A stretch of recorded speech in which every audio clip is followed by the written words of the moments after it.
Brother BNX and Young Kind and Don. I said I'm finna go live. Brother BNX and Young Kind and Don. I'm finna go live, put my 9 to 5. Finna go home, boys, finna be a vibe. Finna be a vibe. They say take a leave, so I went and took a dive. I'm finna go live, put my 9 to 5. Finna go home, boys, finna be a vibe. Finna be a vibe. They say take a leap, so I went and took a dive. Dive to do for self on my own. Bossed up, got a car and a home, and I did it on my phone.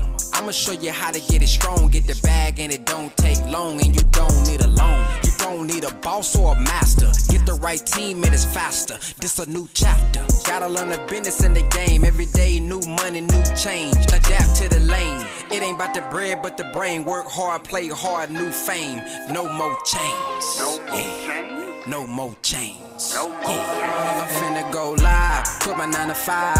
Finna go home, boys, finna be a vibe. Finna be a vibe. They say take a leave, so I went and took a dive. I'm finna go live, put my 9 to 5. Finna go home, boys, finna be a vibe. Finna be a vibe. They say take a leave, so I went and took a dive. I'm finna go live on IG. Sorry, but a 9 to 5 is not me. I'ma do myself until I die. You already know the vibe when I speak. Do not sleep, cuz the 20 months made 91K. What you doing 40 hours, I can do in one day. With digital real estate that I own, all I need is Wi-Fi and my phone. Get into it, pursue it, I show you how to do it. You got a gift inside you, but you never knew it. Let me put you in the game, I've been a coach. Everything I do is dope, man, I'm finna go live, put my 9 to 5. Finna go home, boys, finna be a vibe. Finna be a vibe. They say take a leave, so I went and took a dive. I'm finna go live, put my 9 to 5. Finna go home, boys, finna be a vibe. Finna be a vibe. They say take a leap, so I went and took a dive. Went and took a. Brother BNX and Young Kind and Don. Brother BNX and Young Kind and Don. Assalamu alaikum, family. Let's make sure that we tell a friend to tell a friend, tell a brother, and tell a sister to come on in. I'm going to give it a few more minutes, let everyone come on in. I'm going to play the song one more time. Thank you, family. Brother BNX and Young Kind and Don. I said I'm finna go live. Brother BNX and Young Kind and Don. I'm finna go live, put my 9 to 5. Finna go home, boys, finna be a vibe. Finna be a vibe. They say take a leave, so I went and took a dive. I'm finna go live, put my 9 to 5. Finna go home, boys, finna be a vibe. Finna be a vibe. They say take a leave, so I went and took a dive. Went and took a dive to do for self on my own. Bossed up, got a car and a home, and I did it on my phone. I'ma show you how to get it strong, get the bag, and it don't take long, and you don't need a loan. You don't need a boss or a master. Get the right team, and it's faster. This a new chapter. Gotta learn the business in the game. Every day, new money, new change. Adapt to the lane. It ain't about the bread, but the brain. Work hard, play hard, new fame. No more chains. No more chains. I'm finna go live, put my 9 to 5. Finna go home, boys, finna be a vibe. Finna be a vibe. They say take a leave, so I went and took a dive. I'm finna go live, put my 9 to 5. Finna go home, boys, finna be a vibe. Finna be a vibe. They say take a leave, so I went and took a dive. I'm finna go live on IG. Sorry, but a 9 to 5 is not me. I'ma do myself until I die. You already know the vibe when I speak. Do not sleep, cuz the 20 months made 91K. What you doing 40 hours, I can do in one day. With digital real estate that I own, all I need is Wi-Fi and my phone. Get into it, pursue it, I show you how to do it. You got a gift inside you, but you never knew it. Let me put you in the game, I've been a coach. Everything I do is dope, man, I'm finna go live, put my 9 to 5. Finna go home, boys, finna be a vibe. Finna be a vibe. They say take a leave, so I went and took a dive. I'm finna go live, put my 9 to 5. Finna go home, boys, finna be a vibe. Finna be a vibe. They say take a leap, so I went and took a dive. Went and took a. Brother BNX and Young Kind and Don. Brother BNX and Young Kind and Don.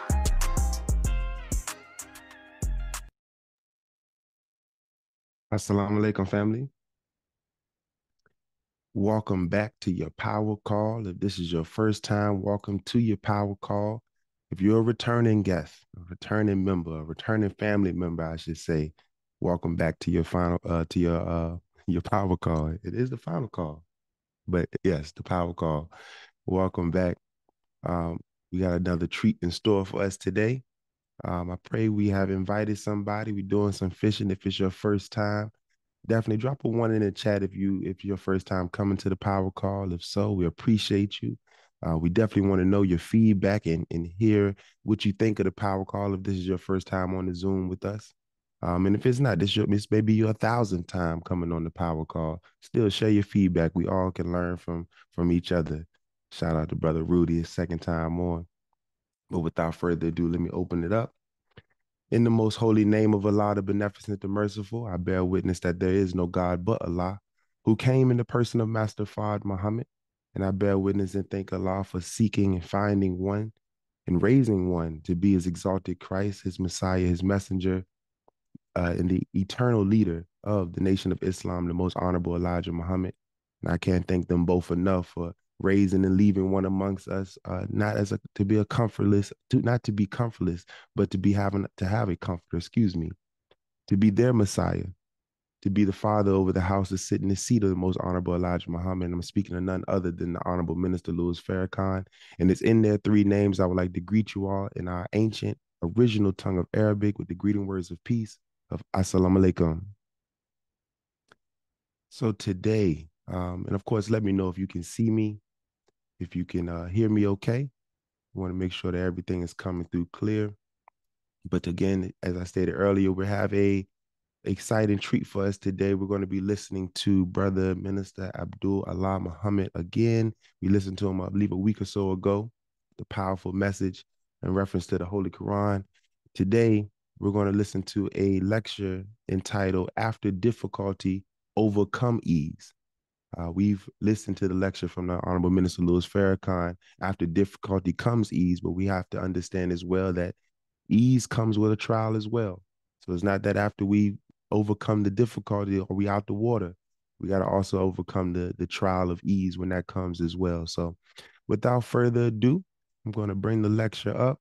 Be sure to take notes, because at the end, we will give our feedback, our takeaways that we've learned. And as we know, our takeaways, our testimonials, and our feedback are appreciated, are inspiring for others who are listening in. And if you don't feel comfortable coming on camera or not able to come on camera or on the mic to do feedback, please utilize the Power Call testimonial section to be able to write your feedback and your takeaways from today's lecture, so that those who may have missed the Power Call or have to work or whatever their situation may be, they can go back and see what it is that we discuss, even though the replay will be available as well. But just being able to hear what you learn will always help somebody else. Each one teach one.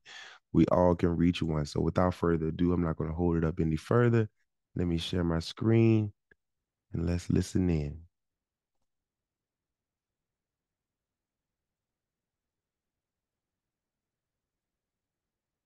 We'd like to bring up. Welcome to the Final Call Radio Ministry, the weekly radio broadcast of Minister Louis Farrakhan and the Nation of Islam. Greetings to you all, both here at the Final Call Administration Building at 734 West 79th Street and in our live radio listening audience on radio station WBEE 1570 AM. Also, to the Muslim community, I'd like to extend to you the greetings of Ramadan Mubarak during this month of Ramadan. Once again, we invite each and every one of you to join us here at the Final Call Administration Building. Even though the day may seem a little gray outside, we assure you that the shining faces of the Muslims here at the Final Call Administration Building and our wonderful guests will light up your day. And the light of truth that you are about to hear today from the teachings of the Honorable Elijah Muhammad will brighten your life with a special message sent directly to you from God Himself. So call your friends and your loved ones and tell them that all is not lost, that there is a solution to their problem, that as bleak as it may seem in America today and around the world for the black man and woman, that a mighty God has delivered an answer to their problems, to all of the problems that threaten our community with death, with extinction. And you will hear this powerful message today emanating from right here at the Final Call Administration Building on Chicago's South Side. Today, from one of the ministers of the Honorable Elijah Muhammad, under the guidance of Minister Louis Farrakhan, you will receive guidance. You will receive a guidance that you cannot find anywhere else in the world today. All the capitals of the world are trying to figure out the solution to the problems in the world today. But time and time again, it always comes back to the black man and woman of America. The Honorable Elijah Muhammad warned that there would be no solution to the problems in the world today until the problem of the black man and woman of America is solved. And we hear a voice ringing out in America, a voice of freedom, justice, and equality, a voice that fears no one and that will stand against armies to deliver this truth to you. And this voice is the Honorable Minister Louis Farrakhan. So we welcome you once again to a radio broadcast that is brought to you by Minister Farrakhan. But before I bring before you Sister Ava Muhammad, who will introduce a very special guest to you today, I would like to once again urge you to support your own salvation. Black people seem to have a problem in supporting their own. We won't buy from black people. We won't support anything that will help us. But I'm asking you and appealing to you today to support this radio broadcast that is bringing you your salvation. You will not hear the truth that you hear across this radio station anywhere else. Turn the dial if you will, but anywhere you turn to, you will not hear this message. So I urge you, send your donations to 734 West 79th Street to the Final Call Radio Ministry to support your own salvation.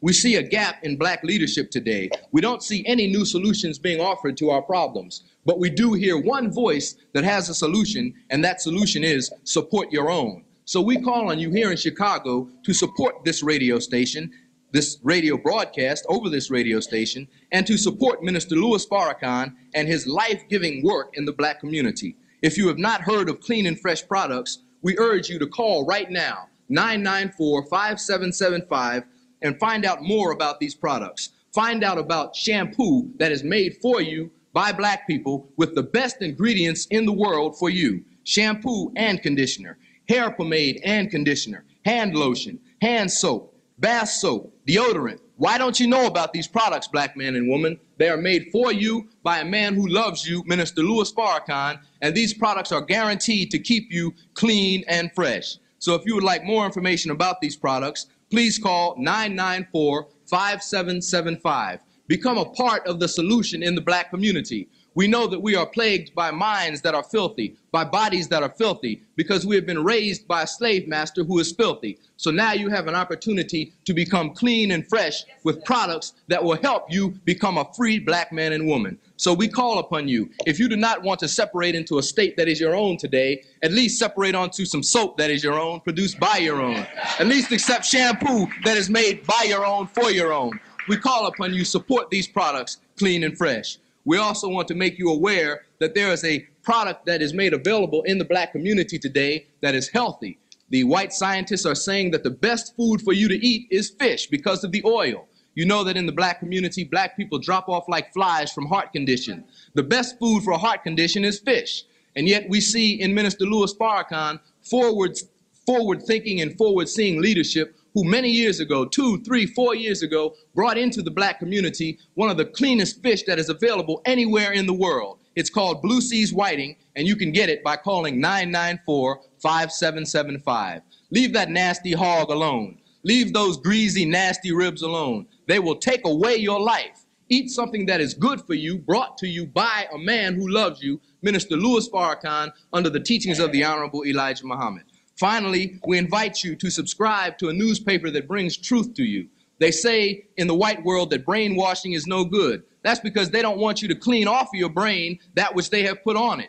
Our brains carry a stain today. It is the stain of a lie that was put upon us. This lie permeates the news media. It permeates television. It permeates the videos that you spend so much time watching and spend so much money buying. What you need to do is to wash your brain. So wash it with divine truth brought to you in the Final Call newspaper. If you would like to buy a subscription to the Final Call newspaper, call 994-5775. Once again, 994-5775 for information about any of the products of your nation, the Nation of Islam.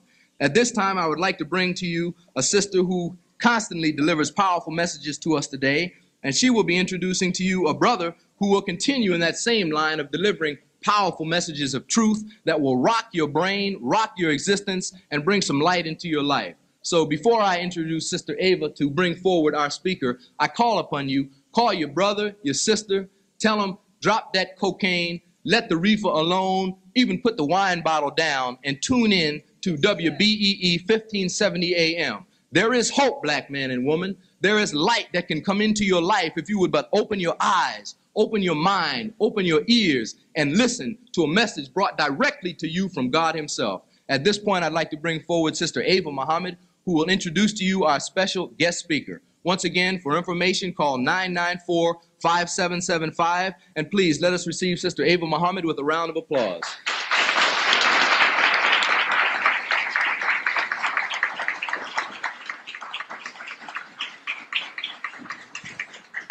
In the name of Allah, the Beneficent, the Merciful, I bear witness that there is no God but Allah, and I bear witness that Muhammad is the messenger of Allah.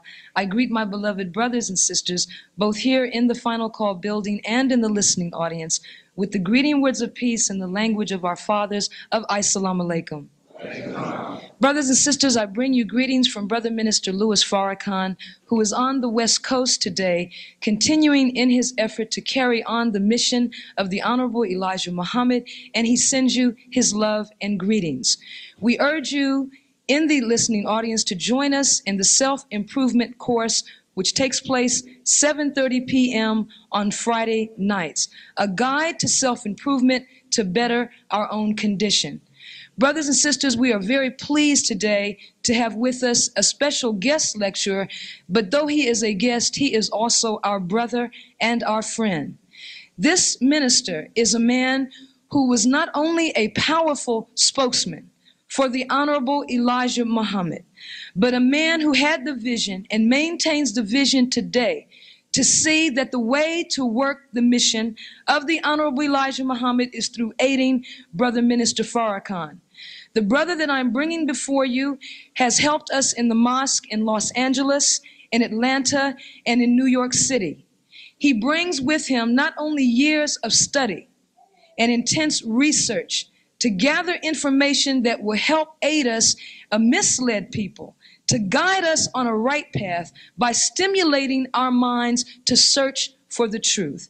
Not only is he a student, but he is a powerful brother who does not fear rejection or lack of popularity by this system, but has consistently stood strong for this truth from the time of the Honorable Elijah Muhammad right up to today. So let us not delay bringing him on. I have never heard this brother lecture from this rostrum when I did not gain something from it. Please welcome from New York City, Mosque number 7, our beloved brother, Abdul Allah Muhammad. Assalamu alaikum.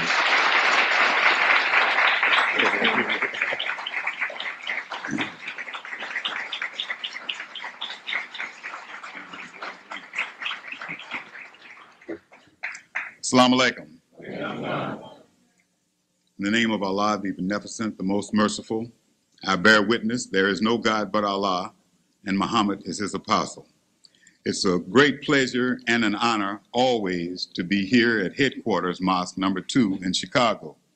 And I want to thank you for inviting me and thank you for welcoming me in the absence of our leader, Minister Louis Farrakhan, a man who I am proud to represent. As I said some time back in New Orleans, you know, I always knew that it was a blessing to have lived in the short span of time to be able to represent a great man like the Honorable Elijah Muhammad.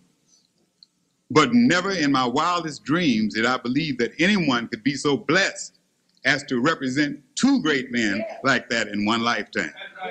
Now, I hope you, don't get impatient with me because I'm one of those folks who deeply loves Minister Farrakhan.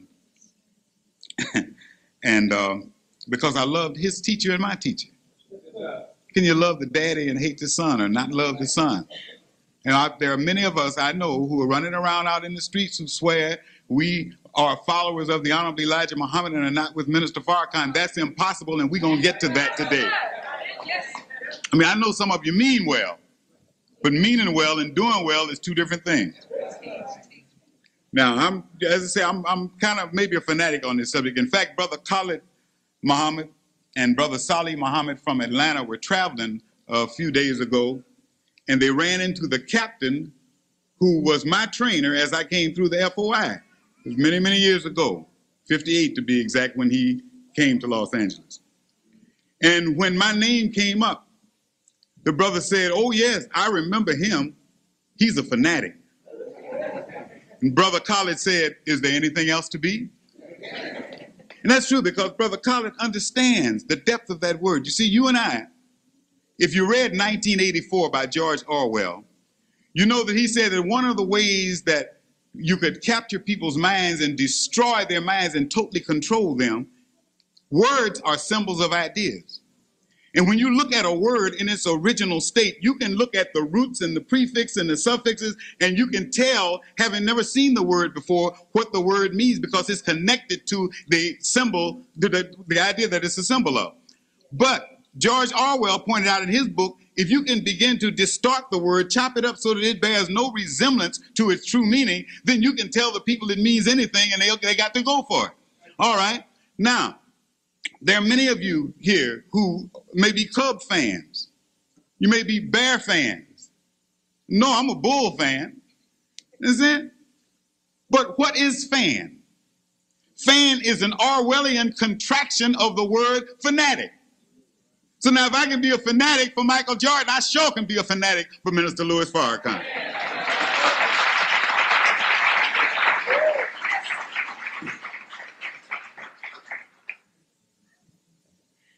So I want to deal a little bit today with the very program that Sister Ava alluded to.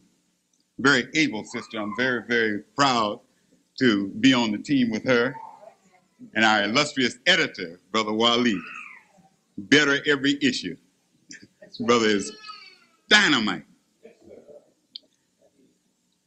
But the course that Minister Farrakhan has us embarked on now, that Sister Ava alluded to, seems strange to most of us, seems radically different, and even confuses the minds of some who didn't quite understand what the Honorable Elijah Muhammad was doing, because most of us were never taught directly by the Honorable Elijah Muhammad. And most of us got our teaching from somebody who got it from somebody who got it from somebody who said they got it from the Honorable Elijah Muhammad. As a consequence, there's much misunderstanding about what he was actually saying and what he was actually trying to get us to do. The man today who best understands what he was trying to do is Minister Louis Farrakhan. I'm totally convinced of that. I have no doubt in my mind. And every time he makes another move, I see more clearly that nobody understands the program of the Honorable Elijah Muhammad like he does. There's all sorts of consternation about what we're doing. You see them Farrakhanites. Like I tell you, I've never been, I don't really. Most Muslims object to the name Mohammedan. And for years I did too. Just get mad when somebody called Muslim a Mohammedan. Until I learned who Master Farad Muhammad was and learned who the Honorable Elijah Muhammad was, and I was proud to be called a Mohammedan.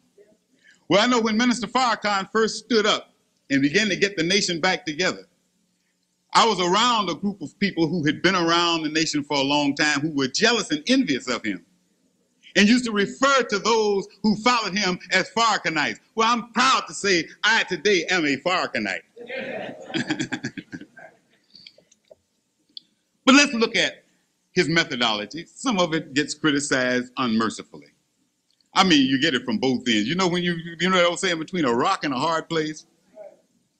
On the one hand, you've got the so-called Orthodox Muslims who are hollering, you don't have the right tawheed and your deen is not correct and blah, blah, blah.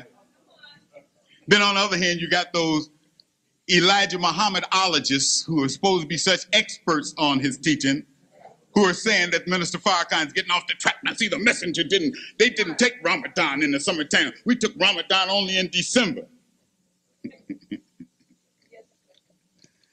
Well, when you don't know, you don't know. Well, see, Farrakhan is going into teaching you to do introspection and look at yourself. What about the white man being the devil? What about the system? What about separation? What about this? What about that? What about it? How are you going to do it? How are you going to do anything if you don't know yourself? I was listening to the radio a couple of weeks ago, and they had some Indians on there from the tribes in New York, and they were describing how the white man had destroyed the Indian nation in the state of New York. It said that white man came in and it was one nation, a lot of tribes, but it was the Indian nation. The white man started talking to him saying, Iroquois? I mean, you're as great as the Seneca. You should be a nation. Iroquois said, yeah, well, we're the Iroquois nation. Seneca listened to the fork-tongued white man and said, yeah, well, we're the Seneca nation. So after a while, instead of having one nation with a group of interacting tribes, you had a group of nations. So then each nation had a common plot of land. First thing that the white folks told them, they said, was they need to quit hunting. So that's where the Indians lived. They hunted. Well, see, when you're hunting every day for your food, you get pretty good with the bow and the arrow. So the white man wanted him to stop hunting and go to farming. So they talked to the Indians, and the Indians agreed, said, hey, that's pretty good. Maybe we do need to raise a few crops. They got their women together and said, y'all raise the crops. They went on hunting. White man said, that didn't work out too good. He said, let's see what else we can do. Then they said as each tribe had its own, each nation now had its own little plot, they went to each family and said, you know, that other family over there might be getting more corn than you. They might be out there digging potatoes when you sleep.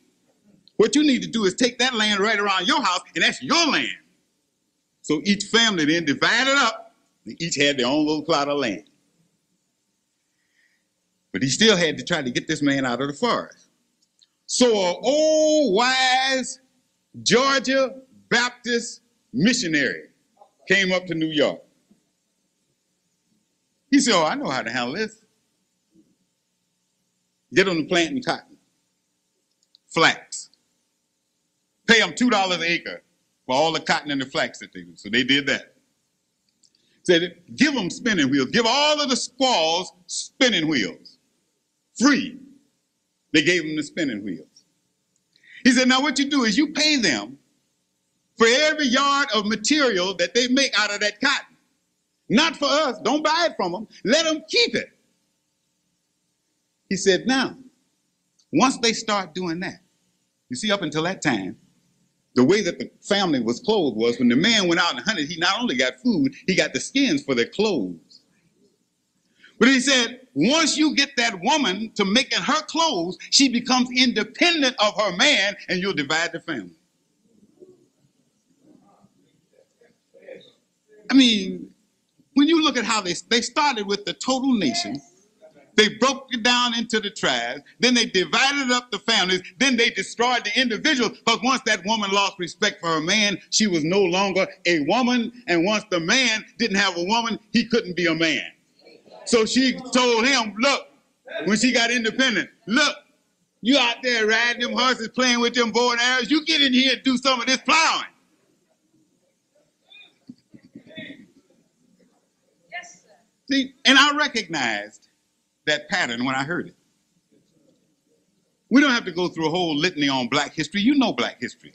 And if you check it, it's the same pattern. See, that's one thing about white folks. They're a programmed people. That's why they could invent a thing called a computer, because it's in tune with their nature. Guy go, garbage in, garbage out. Once you program it, you can't get off the program. See, that's why they can go with this little jive rock stuff and take it away from us and put little Rich in them out of it. They can go with that. White folks, if you notice, what black musicians can't make money? Jazz. You know why? Because you can't program it. You got to be creative and be able to improvise, and white folks can't do it.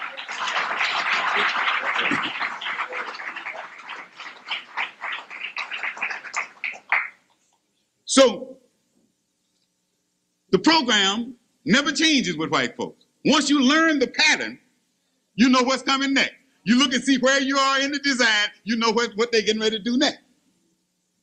All right. Now let's look at this.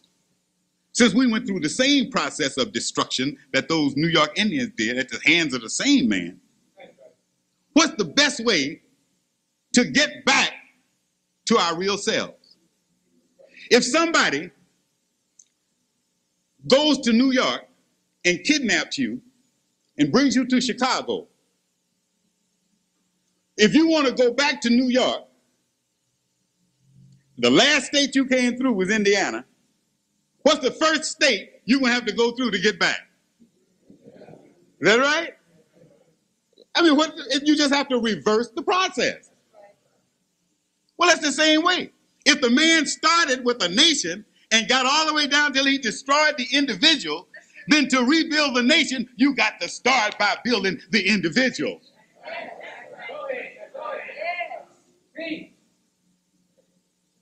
Is he in step with the Honorable Elijah Muhammad? Yes, we just didn't listen to the Honorable Elijah Muhammad.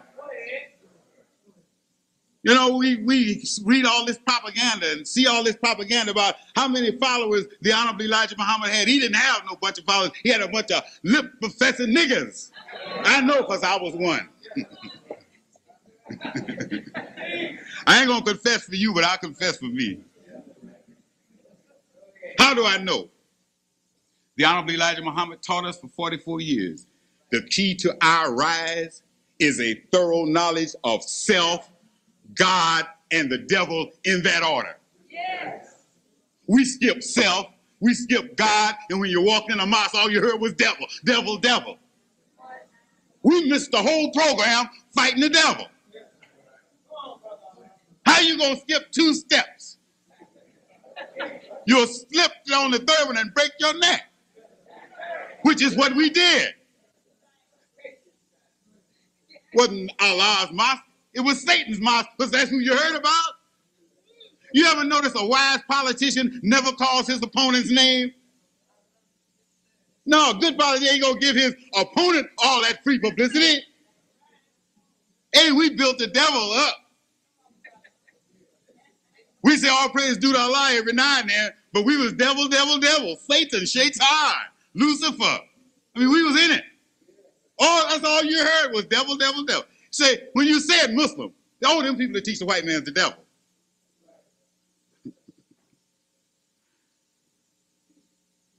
But no.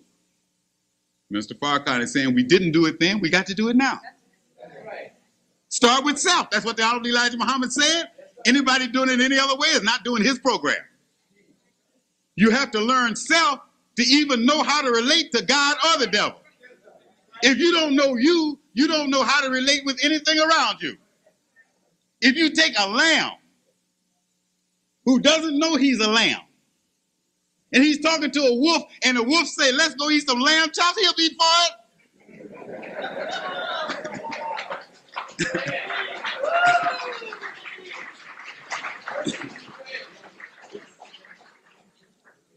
No, we've got to deal with self. And the natural extension from self is kind. That's what the Honorable Elijah Muhammad said. Now, as Mr. Farrakhan points out, Islam is inclusive. It's not exclusive. Divine will is imprinted on human nature. You know that? There's a divine imprint on all our natures. Every human being on earth. Therefore, Islam is there for anyone who will submit to Allah and accept it. But I can't at this point, because I'm not at that stage. I haven't reached the stage with self and kind to do any outreach. Let me tell you what I'm saying. And don't go say, oh, see, there's, Mr. Farrakhan is saying that we got to link arms with everybody around the earth, and you saying something different. Wait a minute. He's absolutely right. We have got to do that. Somebody's got to do it.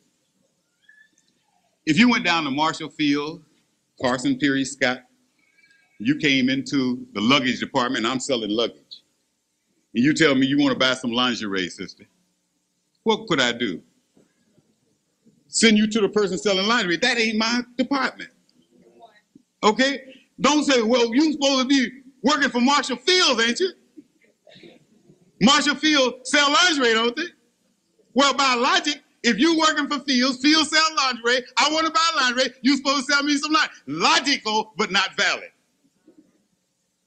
Well, I go tell Mr. Shriver, you ain't with his program. No, I'm with his program, you just in the wrong department. So I love all of my Arab brothers and sisters, African brothers and sisters in the Caribbean and all that. It just happens that my department that I work in is the so-called Negro department. And understood?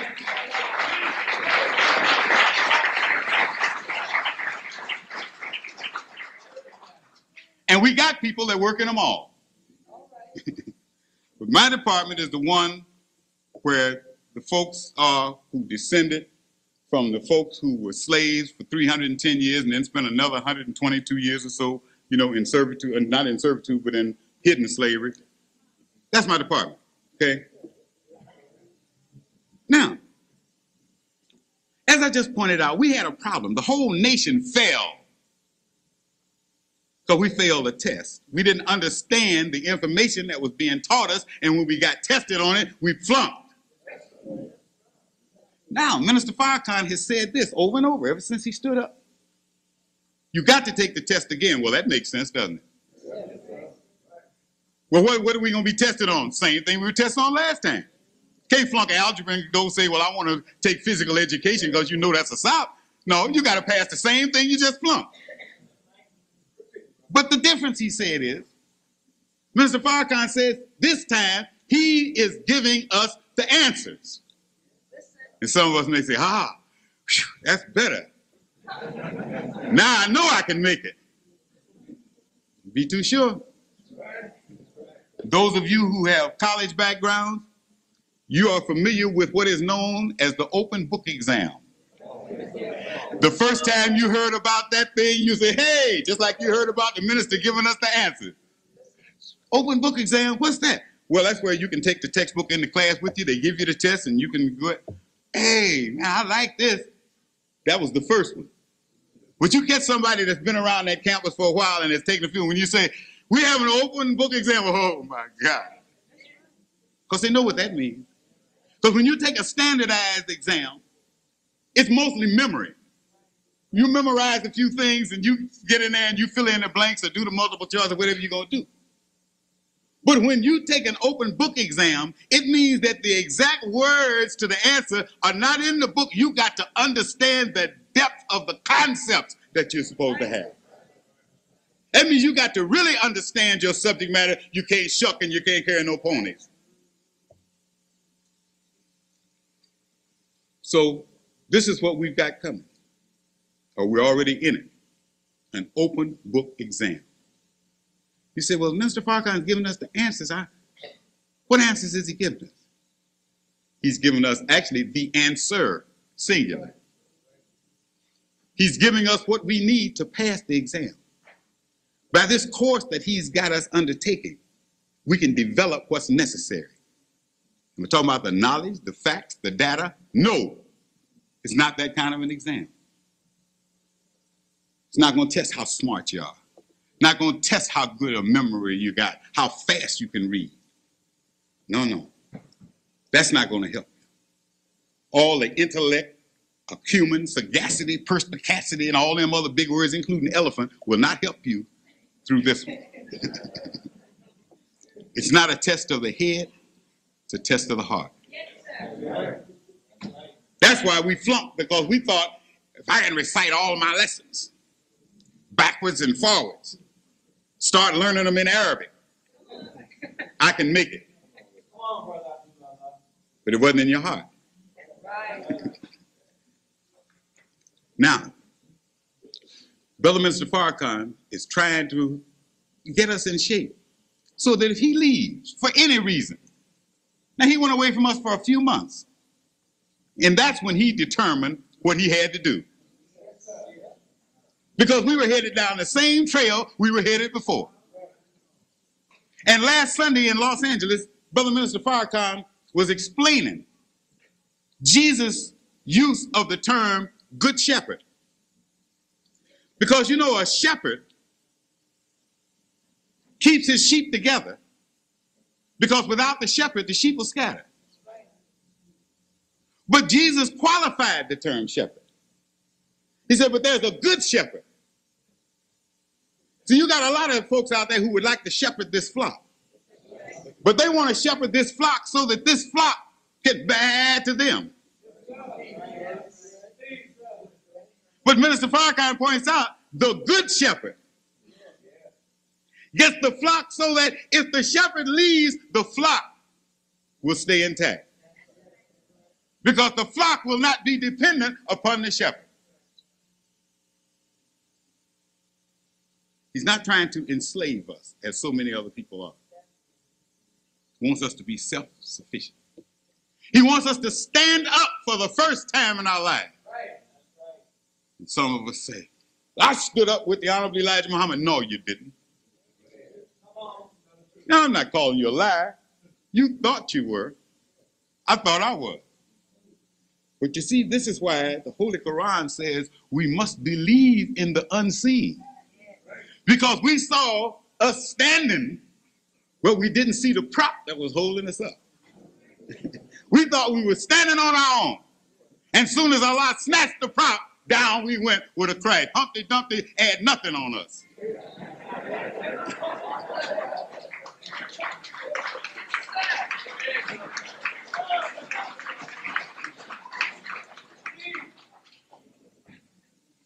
All of the guidance, all of the things that we need to take us from here to the hereafter are contained in this book, the Holy Quran. That confused some people. There were some people who were taught and believed we don't need anything but the book. Grab the book, open it up and say, this is it. This is our leader. We don't need anybody else. Well, it can come to that. It should come to that. This book is definitely a guide. It opens up telling you it's a guide. So if it's a guide, as the Honorable Elijah Muhammad said, since a fisherman is not a fisherman until he fishes, a guide is not a guide till he guides. So now, but now, we thought we could follow this book. And you look at all of those of us who tried to take this book and follow this book, where are they now?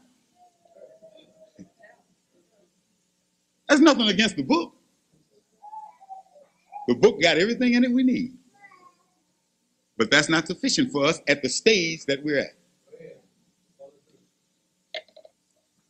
Just give me the book, I can handle it. Tell you what you do. If you have acute appendicitis, anytime in the future, I'll give you my phone number. If you have acute appendicitis and that bad boy is about to rupture, I have a book on my shelf that tells you everything you need to know about performing an appendectomy. I'll give you the book. Yes. And then we'll send the coroner to go pick up that fool with a book in his hand and a knife in his side. No. If you want that appendix taken care of, the same knowledge that's in the book is necessary, but you got to get somebody who is trained and skilled in how to apply the knowledge that's in the book to get your appendix out. Look, we got all the prophets' books. Well, not all of them, but we got enough of them. And we got Moses, we got Ezekiel, we got Isaiah, we got Jeremiah. I mean, we got a bunch of folks' books. What shape are we in? I mean, with all of that, what kind of shape are we in today with all those prophets' books? This book, Muslims got this all over the world. They're all in bad shape.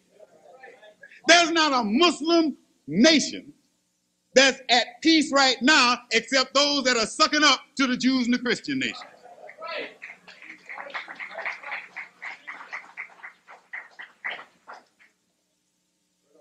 So now, what happened?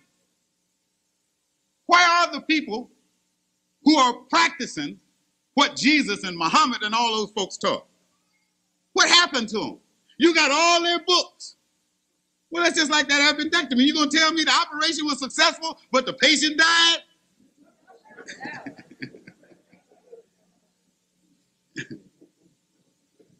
Look at the way that the Muslims study Islam. You'll find that most of the foreign Muslims refer more to the hadith, the sunnah of Prophet Muhammad than they do to the Quran. Why? Because when they read the book, they tell you they're scholars, but they can't get no sense out of it. So they study the life of Muhammad to try to find out how you're supposed to apply this stuff, man. That's what they're doing. They study how he did it to figure out how they can't just read the book and do it. They got sense enough to know that. But they have to study his life to see what he did. Yeah, they know what the words say, but it doesn't mean anything. They have to watch a man to find out how to make those words apply. Praise is due to Allah. The actions of the man are so important. So brothers and sisters, have you ever noticed? We don't even have a book by Jesus. Did you notice that? Notice that. You study Jesus' life, don't you? You study what Jesus did, how he applied that which he was given by the Father. But there is no book of Jesus in anybody's Bible. You got Matthew, Mark, you got Luke, you got John, and you got Paul, Peter. No, but you do not have a book by Jesus.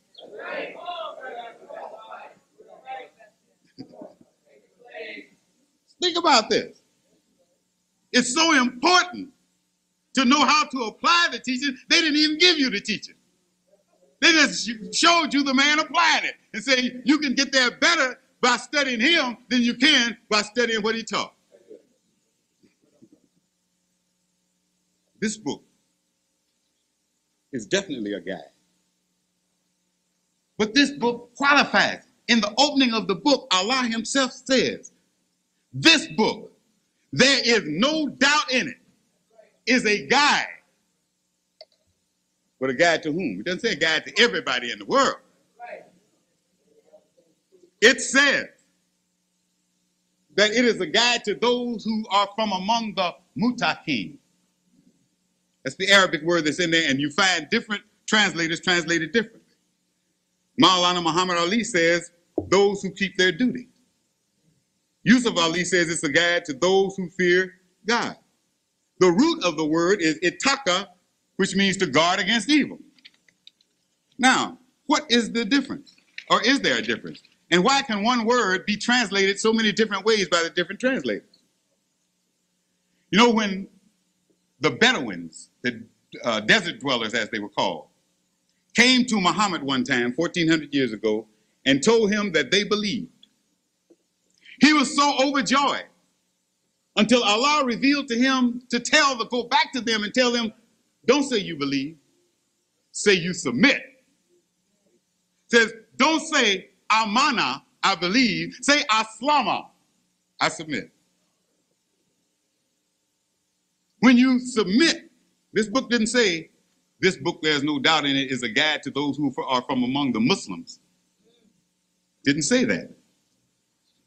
The word Islam means to submit entirely to the will of God for whatever reason. Muslim is one who does that. Iman is belief or faith in God. One who does that is called mu'min, the believer. This book does not say it is a guide to those who are from among the mu'min. It says that it is a guide to those who are from among the mutaqin. And none of the translators were wrong. That one word, you could write a whole paragraph on the meaning of it. And there are so many other words that come out of it. Taqwa, fear of God. But none of the three definitions I just mentioned to you are wrong, because those who fear God guard against evil by doing their duty. Praise is due to Allah. The first stage of belief is to become a Muslim. You submit. You submit and say, yes, I believe Allah is God. You declare. You say, I want to serve Allah. You're still doing a little wrong. May not be doing something unlawful, but you're doing something not good for yourself. You don't just come in today and then tomorrow you perfect. It don't happen like that. So you got some things to go through. Say, that's far kind of right, boy. After this pack, I'm giving them up. Oh, yeah. We all went through that. But now, that's the first stage. You want to leave off evil. You want to do right. That's the first stage. When it enters into your heart that you want to do right, then you're a Muslim.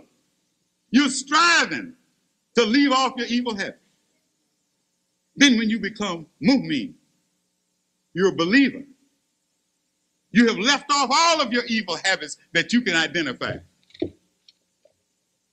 You have not yet reached the pinnacle.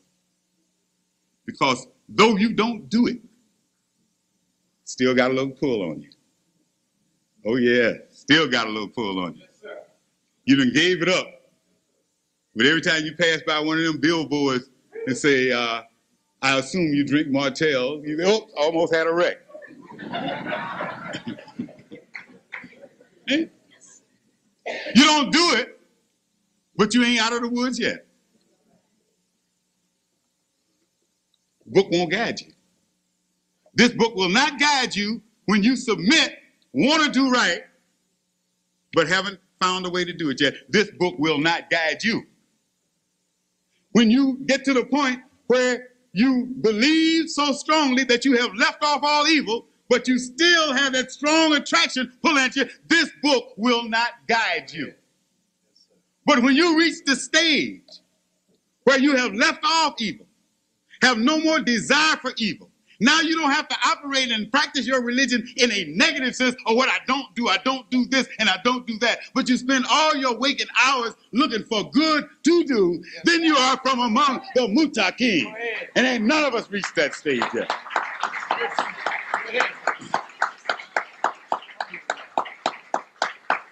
That's the stage that Minister Farrakhan is trying to get us to. He's developing us by stage, and he's patient. He's patient because he knows it's not going to happen in a day or two. So he's working with us to develop our will, to develop in us the ability to guarantee our success by taking conscious and deliberate action in the name of Allah and knowing that it's going to work out right. Not hoping, not thinking, because see, some of us mess up, get all confused in that. We say inshallah and try to lean on him. No, we say inshallah because we know ain't nothing going to happen unless he lets it happen. But we put our will to work and say, I'm going to say be, and it is inshallah. All praises due to Allah. Is he in step with the Honorable Elijah Muhammad on that? Yes. The Honorable Elijah Muhammad said, don't will and then be suspicious that your will not come to pass. See, this is why a lot of us say, well, you know, I try to believe that, and you know, I put my will out on something and it didn't work. Because you put it out thinking it might not work. Yeah, you know, like putting your toe in the water to see how hot it is. I'll throw it. No, dive. Yes, sir. The Honorable Elijah Muhammad says that when you doubt that your will come to pass, you have said a prayer to Allah and you put your will out there. He said, if you have the least bit of doubt that it's going to happen, you have doubt in yourself, you doubt your prayer, and you doubt the God that you pray to, you're a hypocrite. Minister Farrakhan said it another way. He said, doubt is the mother of hypocrisy. That's right. How can you doubt unless you disbelieve in God? You go into a battle. The Honorable Elijah Muhammad used to tell us, if they come at you with a tank, and you know we don't carry weapons. We got nothing but our bare hands and Allah. He said, if they come at you in a tank, in tanks, he said, if you say Allahu Akbar and charge the tank, you might survive. If you turn heels and run, you got to die. That's right. That's right. See? Doubt is the mother of hypocrisy, and doubt and fear are Siamese twins. Go ahead. Right? You don't have any doubt in the God. Therefore, as the Holy Quran tells you, when you are of those who do good, who believe and do good, you have no fear, nor shall you grieve. Don't have to be afraid, and you ain't going to have to grieve over nobody after it's over because you stood tall. Just show you about that. Fear. Fear is real, brothers and sisters. It's real. It's not material. It's not matter.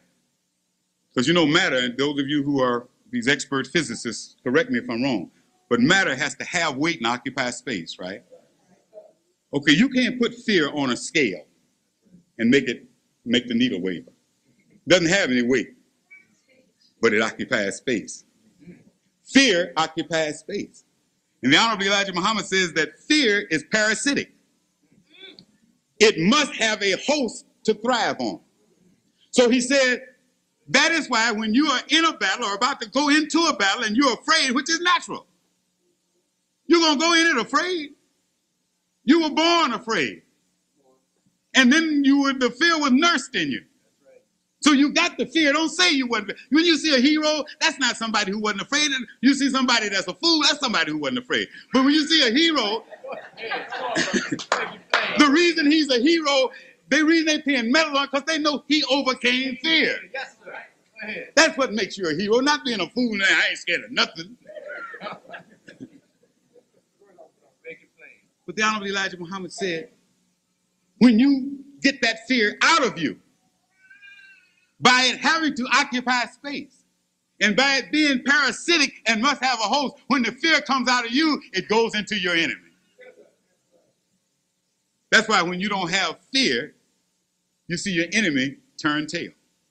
We had an experience years ago when the Honorable Elijah Muhammad was dedicating the mosque in Baltimore, Maryland. And the police came out with their dogs. And the FOI was lined up at attention. And the police came up with their dogs and had them behind us with their noses just about touching the legs of some of the brothers. And Elijah Muhammad Jr., who was the assistant supreme captain at that time, said, "About face!" And we made an about face, and all of these well-trained attack dogs started shivering and getting behind their master. Go ahead. All right. Yeah.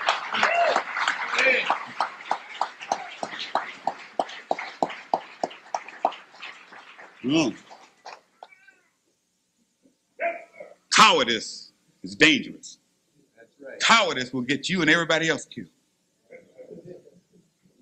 I'm still on doubt, because that's where your cowardice comes from. You can't be a coward unless you doubt Allah.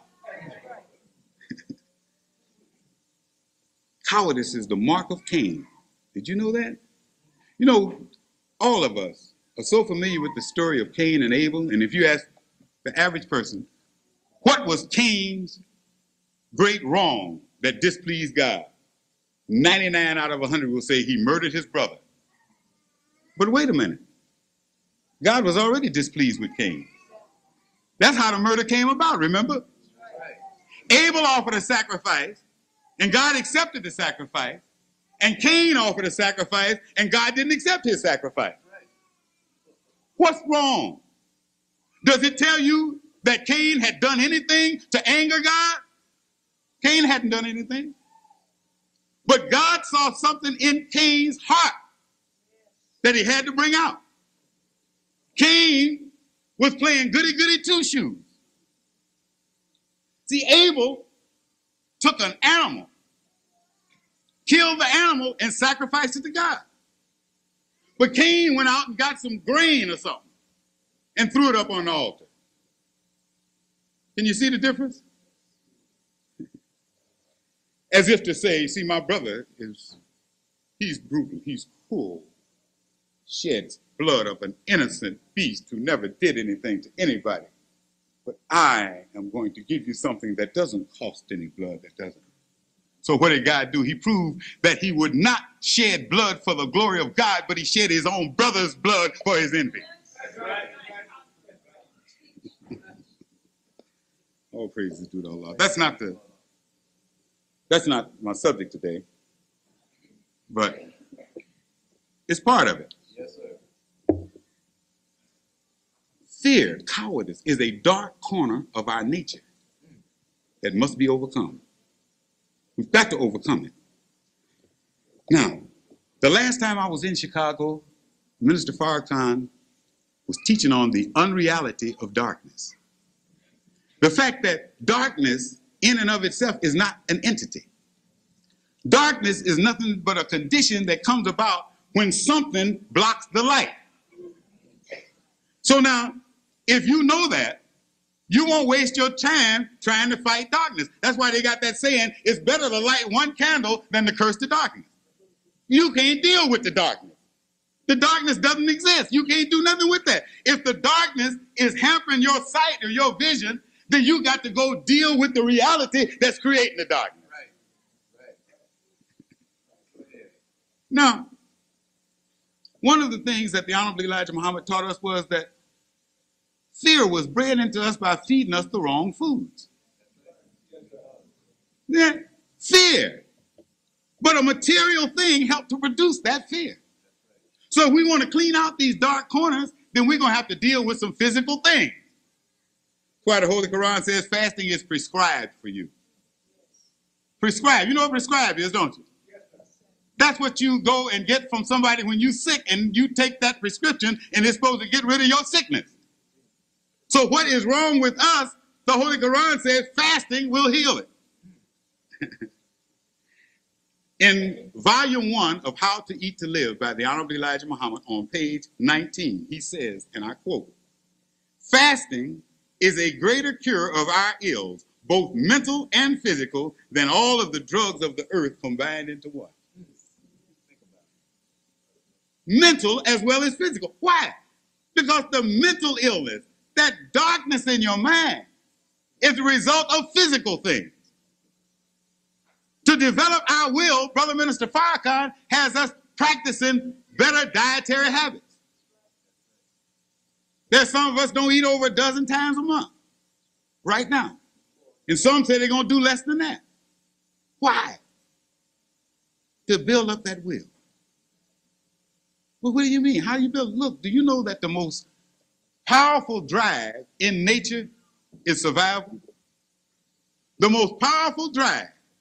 What they say, the first law of nature? Self-preservation. It has 2 prongs.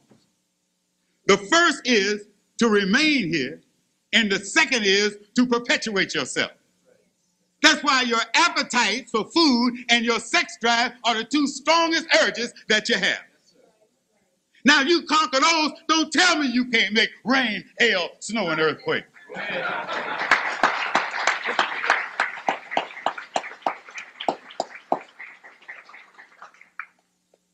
We can overcome any difficulty because ain't nothing more difficult than that.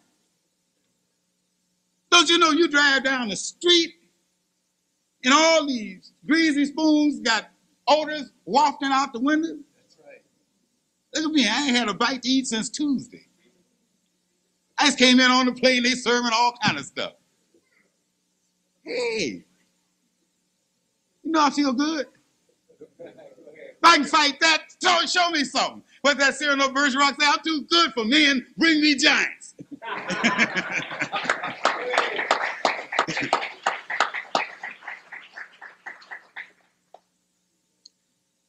This enables us then to face difficulty and go through it. Yes, it's self-imposed, but it's difficult. Don't let nobody tell you, oh yeah, I fasted 4 or 5 days, wasn't nothing to it. Take him to the funny farm. Jack, if you don't want food, you are not playing with a full deck at all. No. We've had difficulty all our lives, and we're going to keep on having it. Well then, what do? If you see that it's impossible to avoid it, you try to figure out a way to deal with it, don't you? You are not going to avoid difficulty. You're not going to avoid hardship. Well, if you can't avoid it, why keep getting your head bloody and crying and cringing? Get in shape so you can handle it. Right. Yes, sir. See, but wait a minute. The Holy Quran says, in the second surah, 185th verse, that Allah desires ease for us and not hardship. Well, that's true. But in the 90th surah, in the 4th verse, he says man was created to face difficulty. But that's the key. He said he was created to face difficulty, not to be conquered by difficulty, not to lie down and try to compromise with difficulty, but to face difficulty straight up and overcome it. You find a pattern in the Bible and the Quran. You find all of the men of God. You find a pattern of difficulty. But what else do you find a pattern of? Overcoming the difficulty. That's the pattern that God is trying to show us.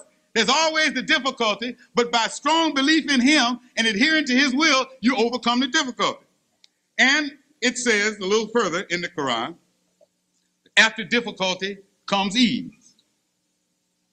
Now, you and I have, most of us who have read that and who've been taught that, what we think of is that we go through all of this difficulty, and finally when we get through this difficulty, we get to the ease and we can just relax. And I'm sorry that the folks on the radio are going to miss it, because this is my subject coming up. And instead of after difficulty comes ease, the title of my subject today is After Difficulty, Overcome Ease. Yes, sir. Yes, sir. Hey, those of you who are listening to the broadcast, as I say, if you want to get the rest of it, you have to hurry over. Don't get no tickets, or either come and pick up the tape. But we want to get into the crux of it, and then we'll be through. Just a few minutes. Yes, sir. We go through all of this difficulty for what? After difficulty comes ease. Well, now, if you see a man doing road work, doing push-ups, jumping rope, and sparring, you say, oh, after the training comes the fight, right? That's right. Is he going to have an easier time in the ring than he had on the road? No, sir. No. The reason he got to go through all of that is to get ready for the fight. Well, if after difficulty comes ease, we got to do all this going through difficulty so we can try to handle that ease, because the ease is a monster, brothers and sisters. That's right. Go ahead. Go ahead, sir. Think about it. No nation has ever been destroyed by difficulty. Every nation has fallen during a period of ease. Check it for yourself. Look at the Roman Empire. When they were out there scuffling and everybody is at their gates, they fought off the world. Then when they got rich and fat and happy, they crumbled, didn't they? That's right. That's right. Greece did the same thing before them. Persia did the same thing. Look at the history of the United States. When they were at Valley Forge wrapping burlap sacks around there, they were mean, weren't they? That's right. Yes, sir. And look at the society during that time. Look at the society back in the 1700s and the 1800s and even in the 1900s. Look at the morals of the people. That's right. You never saw. If they say you've come a long way, baby, yeah, but they don't tell you in which direction. You didn't see no women smoking. That's right. Make it plain. Make it plain. Even when they started smoking, they wouldn't hear. You didn't see them like you see them now, walking down the street, nigger lipping, with a cigarette in their mouth.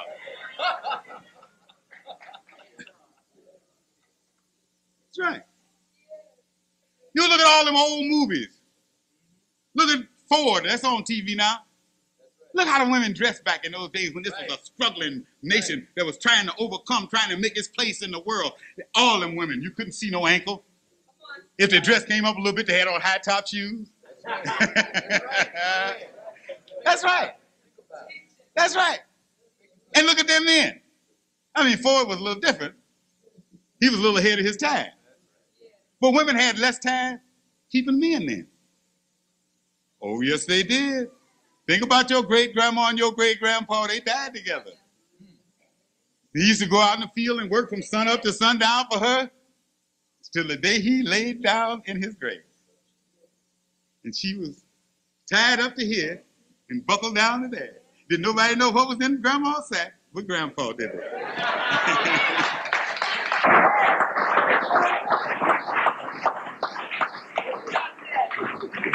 But today, the richer this nation became, the more decadent it became. That's right. That's right. The more immoral it became. Used to be a time you could walk down the street, you see women coming down the street, you could tell the prostitute from the housewife, couldn't you? That's right. Today, can you tell the difference? No. And you know why? The prostitute hasn't started dressing like the housewife is dressing like the prostitute. Go ahead. Make it plain. And then wonder why they can't get a decent man. If I want to catch a rat, I bait the trap with cheese. If you bait the trap with meat, you get a dog. Go ahead. Go ahead. Think about it. The doctor. Crack. AIDS. Well, back in the old Barbie Coast days, San Francisco was rough. When Bat Masterson and them boys was out there, I mean, when they talk about San Francisco, they say, yeah, that's the town where the men are men and the women are glad of it. Now they say that's the town where the women are women and half the men are too.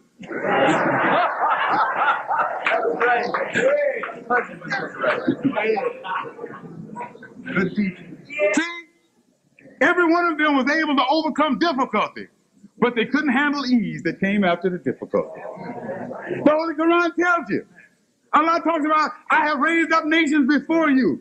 And then when they got into things about, they had to fall. He said, now I will raise you up and put you in rulership and see how you act. Because if you don't act right, you go in the way of all flesh and I'll raise up somebody else. But it's not the difficulty. He's going to see you through the difficulty. Can you handle the ease? You know, all y'all know about a piece of the rock, Gibraltar. Well, Gibraltar is the corruption of an Arabic term, Jibal el Tariq, meaning the rock of El Tariq. El Tariq was a bad Muslim general. Or as they tell you in the history book, he was a Moor. As they sometimes call him Black Moor, because Moor means black. If your great-great-grandparents were owned by some white folks named Moore, and you carrying the name Moore, it means black, so you're in pretty bad shape. Moore, Morris, you know, they talk about the Moorish conquest.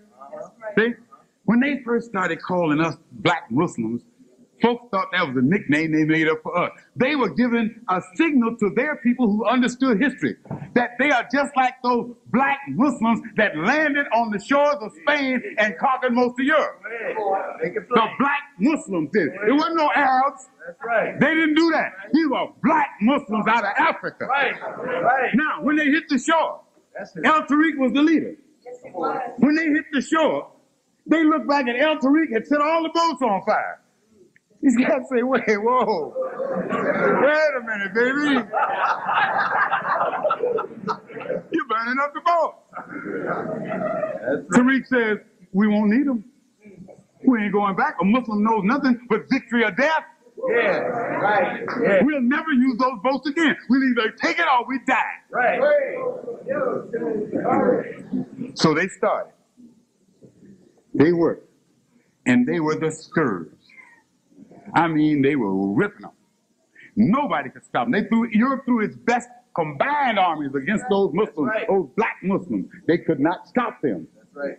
Couldn't even slow them down, let alone stop them. That's right. A wise general named Charles Martel said, you're doing it the wrong way. He said, when those Muslims come at you, you cannot defeat them because they are filled with religious zeal. And according to the dictionary, the definition of a fanatic is one filled with religious zeal. So when the man calls us fanatics, we think it's something dirty, but his folks know what he's talking about. I'm glad to be, as I said, a fanatic. Pray Allah keep me a fanatic forever and raise my children to be fanatics. White folks don't fear no marching, demonstrating niggas. White folks either. I saw whipping a couple of them on TV this morning. No. He said, you can't do it that way. He said, as long as they have that religious zeal, they will wipe you out. He says, you've been messing up. He said, when you leave your villages, you burn your fields, scorch the earth, so they won't have nothing to eat. He said, you take all your valuables, take all your family, you just leave them nothing. And so they got nothing to do but call on their God, and they're killing us. Said, start leaving your fields intact. Leave some of your valuable gold and jewels around there. Even leave a few of your women around there. You know they left the women. All you have to do is look at those Italians and some of them Spaniards and Southern Frenchmen. You can see that they left some of them women for them black Muslims. Martell predicted correctly. In a few months, when they have become used to luxury, they will begin to quarrel over the leadership, which is exactly what they did. When they began to gather together all this stuff and begin to have food to eat and fine clothes to wear and a bunch of women around, then they started looking at each other and, wait a minute, who told you you was the leader anyhow? That's right. I mean, they've been following him all this time. But now, wait a minute. Now, I mean, hey, man, I got much as you. I've been fighting these battles just like you. My broad bad is your broad. I mean, what is this? Consequently, when they got to that state, Charles Martel led an army, stopped them. That's when the great Spanish Inquisition and thing came. They were cutting Muslims' hands, feet, heads, and everything else off, and they stopped the Muslim conquest of Europe. That's right. See, this goes way back. When you go back into the story of Adam and Eve, do you know that the serpent revealed a serious flaw in Adam's character? A serious flaw. Why did Adam and Eve so quickly get beguiled by the serpent? God realized what was wrong. He had never struggled. See, Adam came into being, there's no sign of any struggle, any pain, any difficulty. When Eve was made, Adam didn't have to carry her 9 months and have no labor pains and all that. So he didn't know no pain from her, and he didn't know no pain from himself. Neither one of them knew any struggle. Think about that. You think about when you were born. Now, if you've had some children, you know about the pain of childbirth. But you don't remember no pain when you were born. Come on. All right. Now, Minister Farrakhan says that we don't know how long the process took. But in the process of creating himself, Allah experienced great pain and difficulty. See? So when he made man in his own image, there was a quality he had that the man did not have. Because he came into existence experiencing pain and difficulty, and Adam and Eve did not have that in their character. So God had to then set them on another course where they would experience pain and difficulty. He told them they would only eat by the sweat. See, they were in their garden, all they had to do is reach out when they're hungry. Apple a day, let me get some grapes. I think I have a banana. I've got a pineapple, they're fine. Throw me one. Understand? That's right. I mean, they were in Fat City. That's right. But that made a flaw in their character.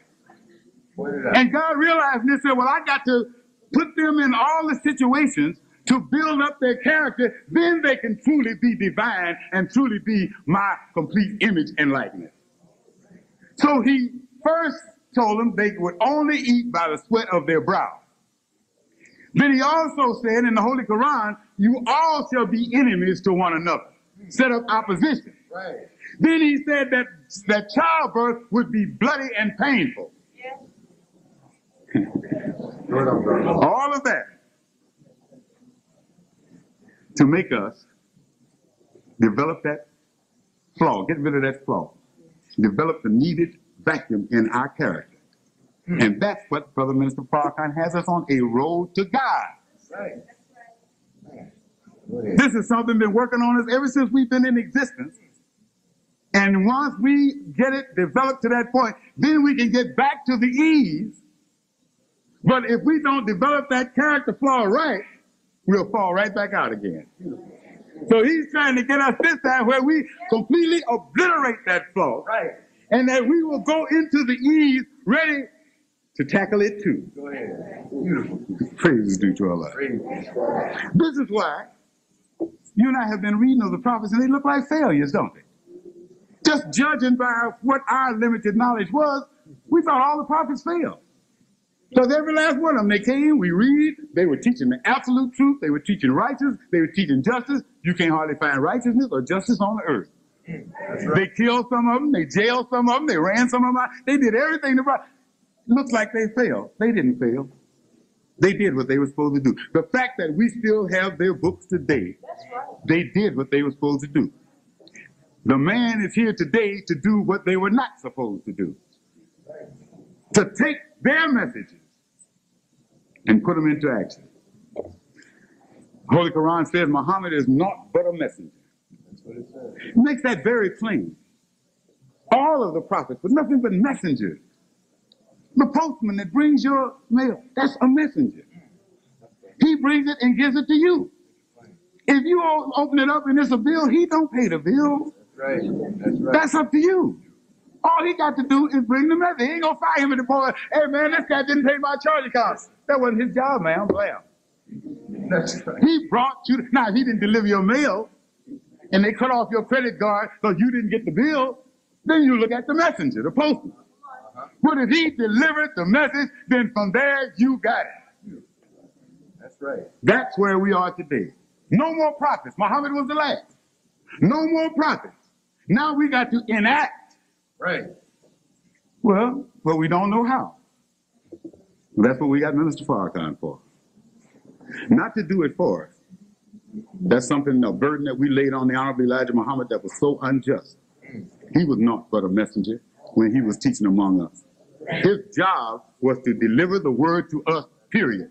His job was not to develop farmland. His job was not to set up a bank. His job was not to get an airline and get an airport. That was our job once he delivered the message to us. Right.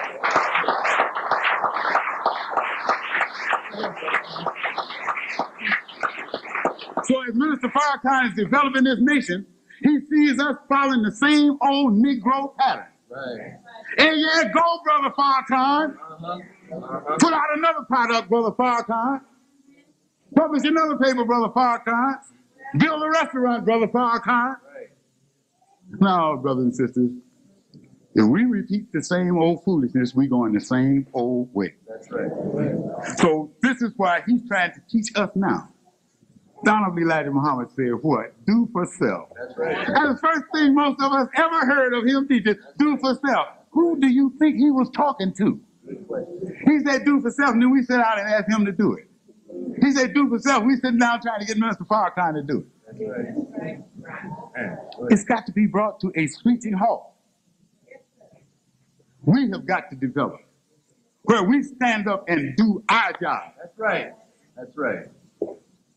Now, as I say, the messengers brought the message. That's fine. We can't handle it yet. Nothing wrong with that. You know, you can, all of you in here just about, you could go right off and take a correspondence course in just about anything you were interested in and develop it. But you can't take a correspondence course in kindergarten, can you? No, first grade, second grade, you can't take correspondence courses in those. You have to have a teacher to get you to a certain stage before you're able then to learn independently. Okay, so it's no contradiction what Minister Farrakhan is doing now. It's a matter of he is trying to get us to a point where the program changes for real, where we begin to do what we're supposed to do. Then we can overcome difficulty, and after we overcome the difficulty, inshallah, we can overcome ease. Thank you, brothers and sisters. I don't know whether they told you I'm not long-winded. Thank you very much. Assalamu alaikum.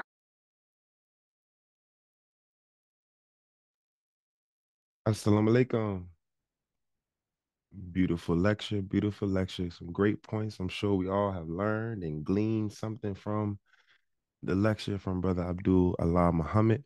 If you would like to share your feedback today, please drop the number 1 in the comments and we'll bring you up. First come, first serve. All right. Now see, first up, Brother Rudy X. Let me make sure you can unmute yourself. Give me one moment. All right, you should be good to go. Assalamu alaikum. Wa alaikum salam, sir. Here's what stands out for me. It was this statement. On page 19 from God in Person, Master Farooq Muhammad by Elijah Muhammad, Messenger of Allah, How to Eat to Live, Book 1. Fear. No. I think his statement was fasting. Fasting is a greater cure of our ills, both mental and physical, than all of the drugs of the earth combined into one bottle or a billion bottles. When the brother said that fear was bred into us from eating the wrong foods, what came to mind was Minister Farrakhan teaching us. He was explaining how blood is intoxified, or the intoxifying effect of alcohol consumption, and how that inverted fruit juice washes over the brain, and instead of giving us energy, it made us drunk. And so, and bread is a word that means a person reared by a specific environment or way. Now, here we are on a slave ship, and we're being given alcohol because that slave master understood that alcohol would neutralize the military propensity, the military inclination, the military behavior, the military tendency of the Black man. So we can bear witness how food and drink neutralizes the power of God in a man. This was one of the statements that stood out for me the most. Thank you. Thank you, my brother. All praise is due to Allah. Sister Farah?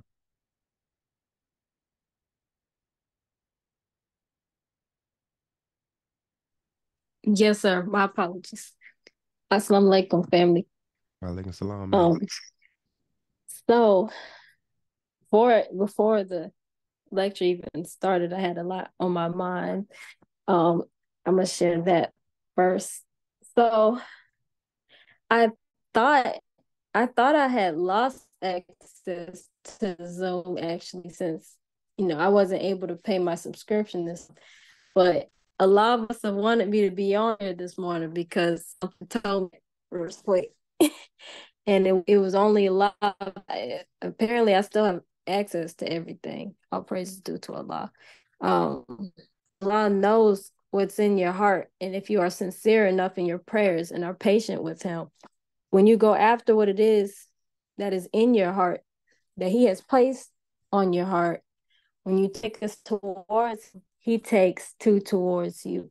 He aids you with tools, the guidance, the strength, and the willpower to help carry out his work. You'll notice that whenever you try to do work that is other than the work he has assigned for you to do, he makes it hard. He makes it hard for you. He starts whooping you, like when you whoop the horse to make it move faster. He's trying to whoop you out of the path that you've chosen for yourself, rather than the path that he assigned for you to be on. So the brother that was speaking, he said, to build a nation, you have to start by building the individual. That's a quote that stuck out to me. And he was speaking on those of us who believe in the Honorable Elijah Muhammad and not the Honorable Minister Louis Farrakhan really didn't listen to the Honorable Elijah Muhammad, which I think is true. You can't say you believe in him and not the minister, when the Honorable Elijah Muhammad is the one who told us to look at him and listen to him. So another quote that stuck out to me was, doubt is the mother of hypocrisy. When I first started studying the teachings at around 16 years old, I wasn't a registered member yet, but I studied the teachings, and I thought I was a believer until I got put in situations that tested or tried my faith. We're taught, we've heard of the quote, do you think you will be left alone on saying you not try? And try it. And it showed me how to live daily. And I realized that what I saw in others, I've been. Starting to break up. I believe the mother or cause of that was, I apologize. I believe the mother or cause of that was indeed doubt, because if I truly believed that these teachings do work, you know, you know, right back and studying and studied at my own before I finally made that move. Wa alaikum salam. We lost you a little bit at the end, but we did get the majority of what you were saying, sister. All praises due to Allah. Something to kind of give some clarity as well. If you happen to stop your subscription to the premium portion of the power call, you still have access to the Zoom. That's still open to everybody. You just would lose access to the premium features within the app, but you still be able to get on the calls. You'll just access it through the home section instead of the premium call section. But either way, you'll still be able to get on the Zoom calls for those who else may be curious about that as well. So I thank you for sharing so far. Brother Maximus, you up next?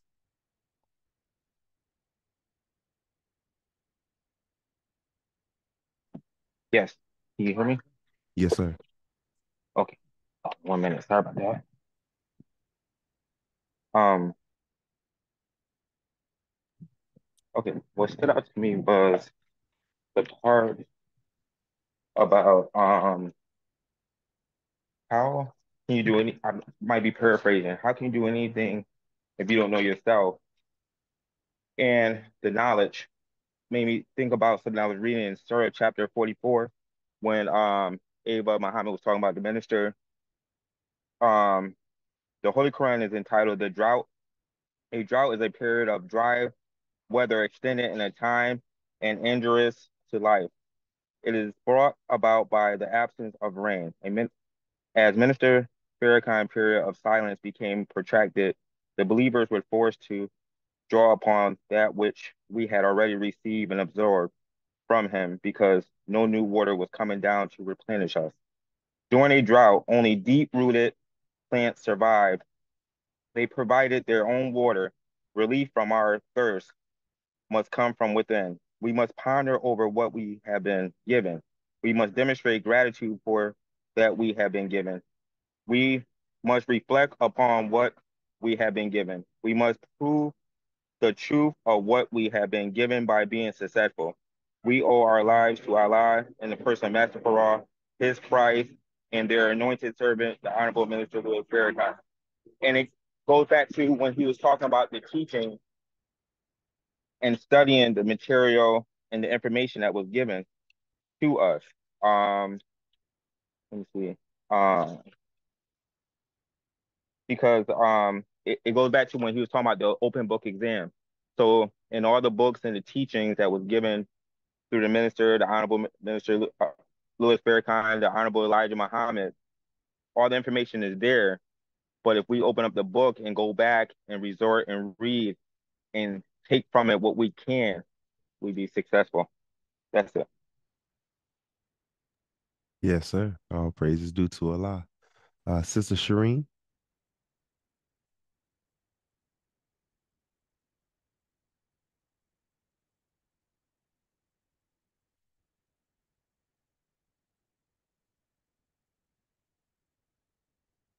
It should be unlocked for you.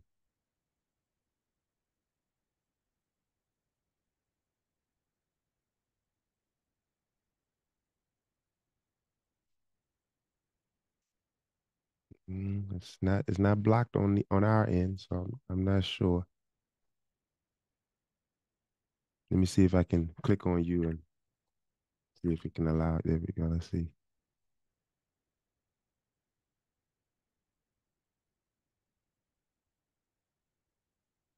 Okay. I'm not sure. We'll come back. We'll come back to you. Just keep trying, Sister Shireen. Next we have it says iPhone. Is that Hi, Sister Tripetta? yeah, it's Sister Okay. Tripetta. Yes, Yes, yes, ma'am. yes. Um, I can't say it correctly. I want to say it, so I'm not. I can't say it. Well, greetings to the family. I was trying to get my words together. I'm kind of happy that I'm coming behind Brother Maximus because what he just shared just now, I just want to get a little more clarification or give a little more instruction to just the reading of the word. Um, reading of the word, you can't necessarily say that we all can just read it and just apply what we can, and it's okay. Because we have to be doers of the word. So we have to not just read it, we have to study it, and then we also have to have a teacher. If I'm not mistaken, during this lesson just now, the brother minister just shared that, you know, we can read all the great words and know it, have an open book test or whatever the case may be, but you have to have your heart, you have to have a teacher to explain what you're reading. Is actually in the Bible. The Ethiopian eunuch, I can't think of where it's at, but you know, he said, how do I know what I'm reading unless I have a teacher? Someone has to explain it. So I just wanted to put that back out there. And words, I went back to my text in the chat, because I kept writing on chat, and it was such powerful and insightful ways of putting things into practice. Because at the end of the day, that's what it's all about, is the lessons that we've learned. Okay, I can agree with you on this, Brother Maximus, but what we have learned, we are deeply rooted. Whether it's a Christian, Muslim, I don't know, other Buddhism, whoever, you know, being rooted in the truth, because I understand now that the actual trueness to God is just to obey. Just obey God. Don't get caught up in the titles. Don't get caught up in the religions. Just obey. Do what is right.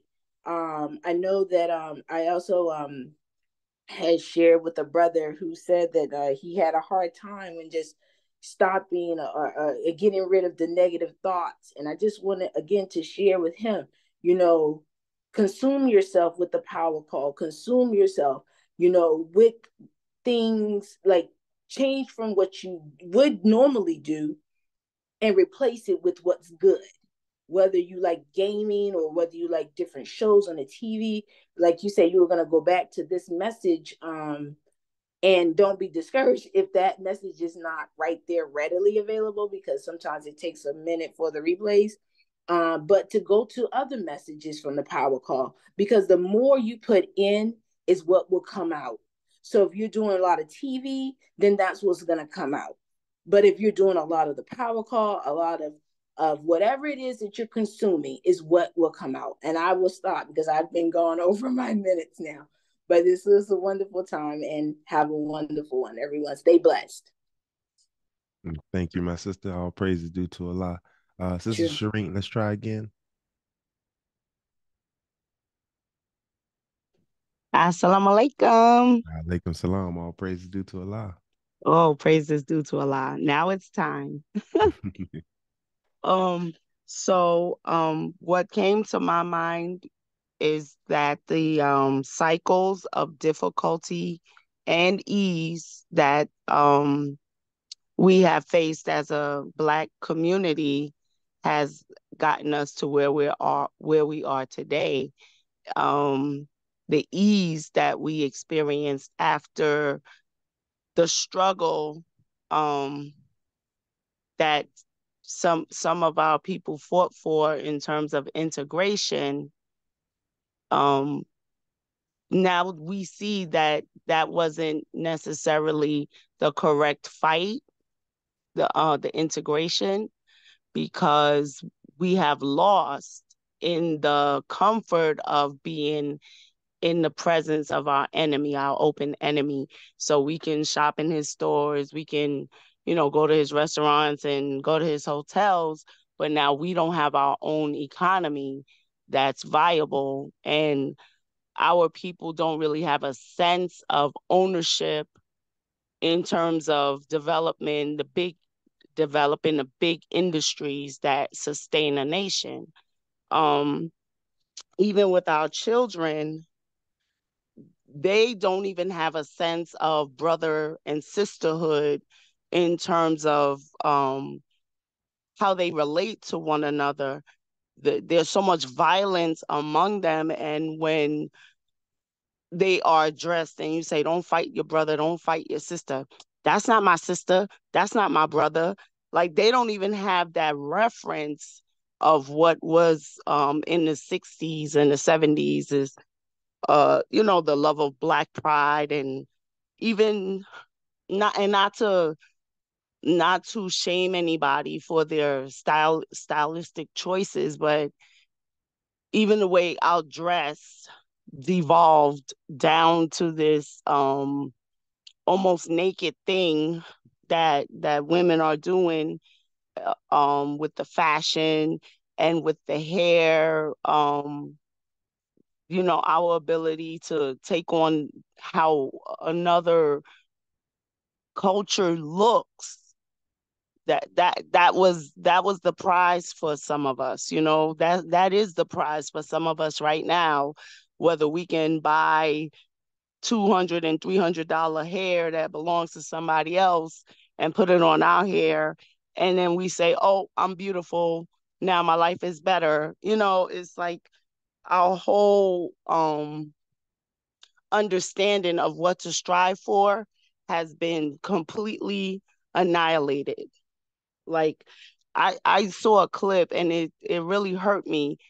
I saw a clip today of some women doing classes of pole dancing with their daughters, and some people are masking it as fitness for the children. So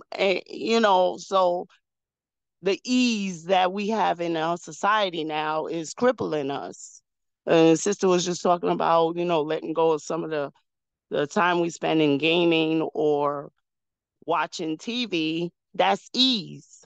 I could come home and sit down and watch 1 billion hours of TV and just be comfortable. But what is happening to me physically and mentally as I avoid challenges of transforming my life? So that's what came to my mind. Assalamu alaikum. Wa alaikum salam. Thank you for sharing, my sister. Next up, we have Sister Ina.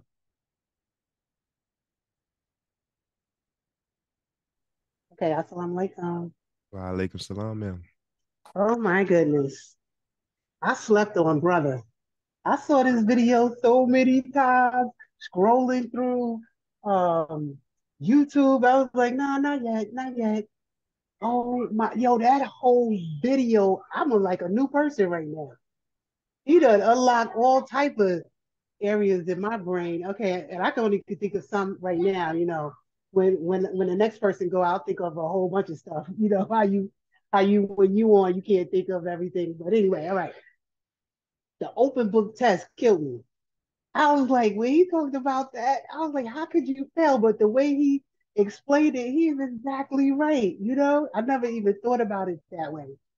The ease part, how the people was when they at ease, they can be taken over.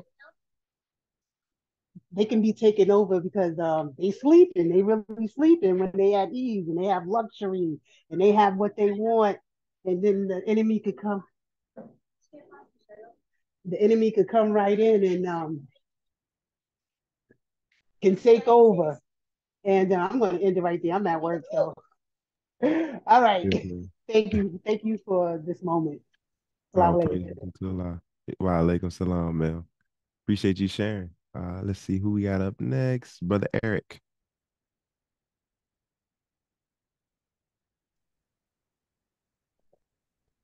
Assalamu alaikum.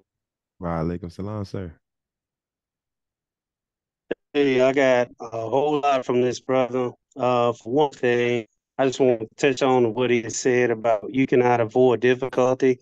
It reminds us the lecture from last week when he was talking about, faith that can't be trusted. So, definitely, that was a reminder from last week. And it was like a reassurance because, we're going to go through this, whatever it is, and then we have to pray for the tribulation and not the trial, and then another takeaway was fear. What he had talked about the Honorable Elijah Muhammad said. He said fear is parasitic. It has to have a host to thrive on. That was real deep. It was just something that stood out for me. And And also, it was a division of the family. On to add what he was saying about that, is that I talk about all the time, the desensitizing of men and us having a problem. We see so much nakedness that a lot of times you get a man in his 50s in my age group, we've seen it so much. Now we're going to have another difference. That's more and more division of our family and division and building up of our manhood.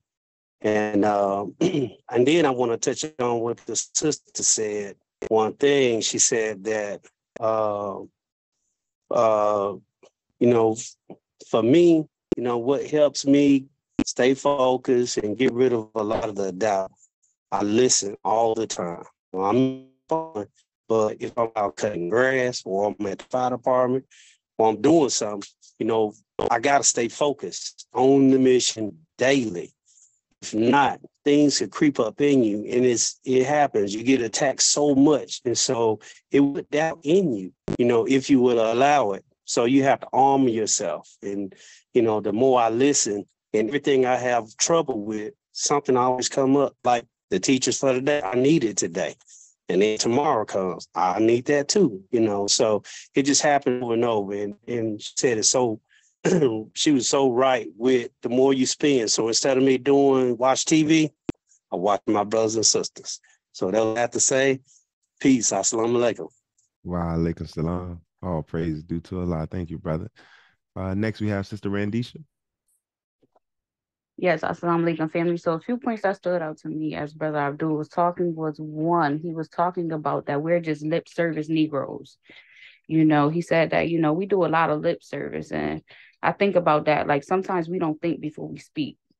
And sometimes those words can never go back in. And this is why the minister says when we say things, we have to make sure that it is an actual fact.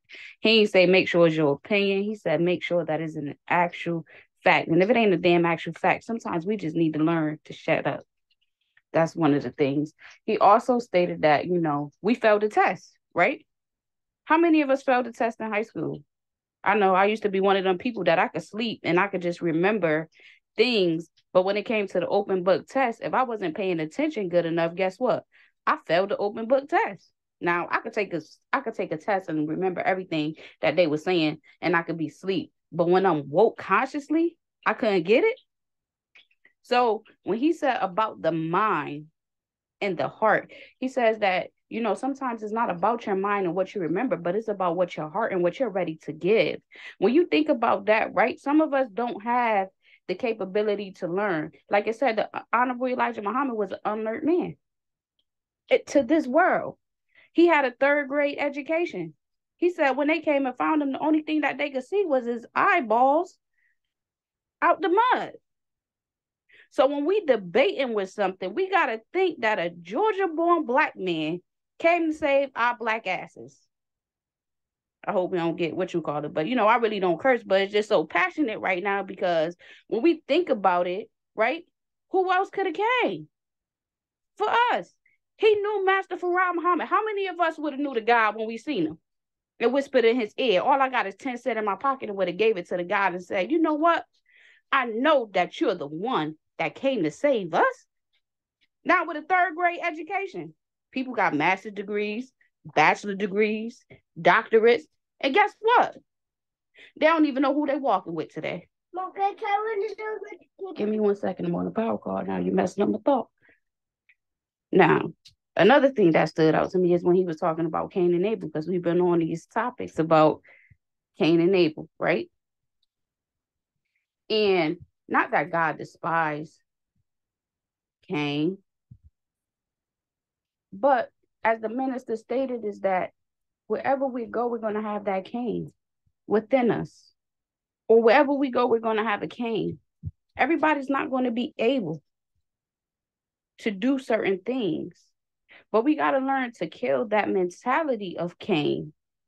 And we got to have the ability to make sure that we implement the mentality of Abel if we're going to be able to do something. And then the last thing that stood out to me was when he said, I believe that Sister Yasina put, Muslims know nothing but victory or death. And when we sing in our song and we get up there on Sundays and we get up there Saturdays, MGT class and FOY class, When we say we are fighting for Islam and we will surely win, this ain't no sucker punch teaching. This ain't no pontified teaching. You got to be ready. You got to always stay ready so you don't never got to get ready. So, assalamu alaikum, family. Wa alaikum salam. That's the soldier coming out. Love to hear it. Love to hear it. All praises due to Allah.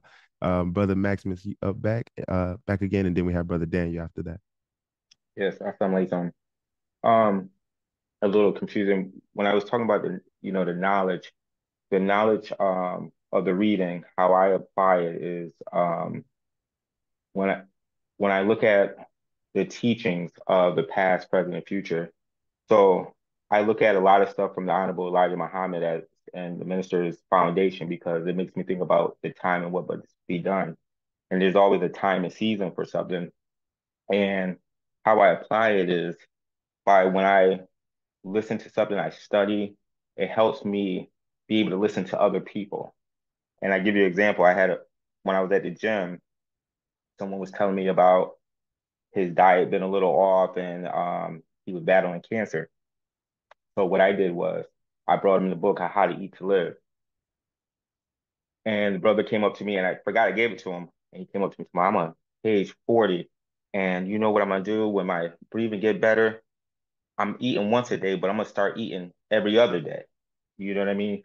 So sometimes with the basics of the knowledge, when you carry it into action is understanding. And a lot of things from the teachings make me think about things that I didn't think about before. And it makes me want to go out and seek more knowledge, just like Brother Abdul when he was quoting George Orwell about life, and a lot of other people that speak, it forces you to think about other things. And that's pretty much it for right now. Thank you. Thank you, my brother. All praise due to Allah. Brother Daniel? Yes, sir. Quite a few points. Some of the points were already spoken on and enunciated. Praises be to Allah. I'll just revisit first Eat to Live, where our brother quoted the most honorable Elijah Muhammad about what fasting would do to cure 90% of the ills, mental and physical. It just made me reflect on how important that aspect of our teaching is and why it is that the Honorable Minister Louis Farrakhan now made it law, as the Honorable Elijah Muhammad said he would do one day, that we would eat one meal a day. Looking at the dark hour, we won't make it through this hour if we don't master the stomach. And our dear brother pointed out clearly, when you can master those two powerful drives, sex and food, don't tell me you ain't on your way to mastering the laws of nature and nature itself. So the drive is so powerful that we have to master it in order to rise into God. So that's something that I'm working on and been working on for years. And I can remember where the Honorable Elijah Muhammad told the Honorable Minister Louis Farrakhan, master one meal a day, then go to one meal every other day, then one meal once every 3 days and stay there the rest of your life. He said that was the only thing that he did not do that he was asked to do.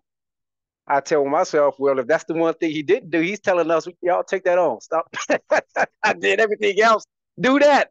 So it's not easy, but it's definitely something that needs to be done, because he told us in the Savior's Day that try your best to learn how to eat to live, because if you don't, you won't be here when I get back. So that aspect is very important. Also, when he talked about the Holy Quran and this is not his exact words, but he talked about the level of beliefs and how none of us are at the point where the Holy Quran is truly our guide.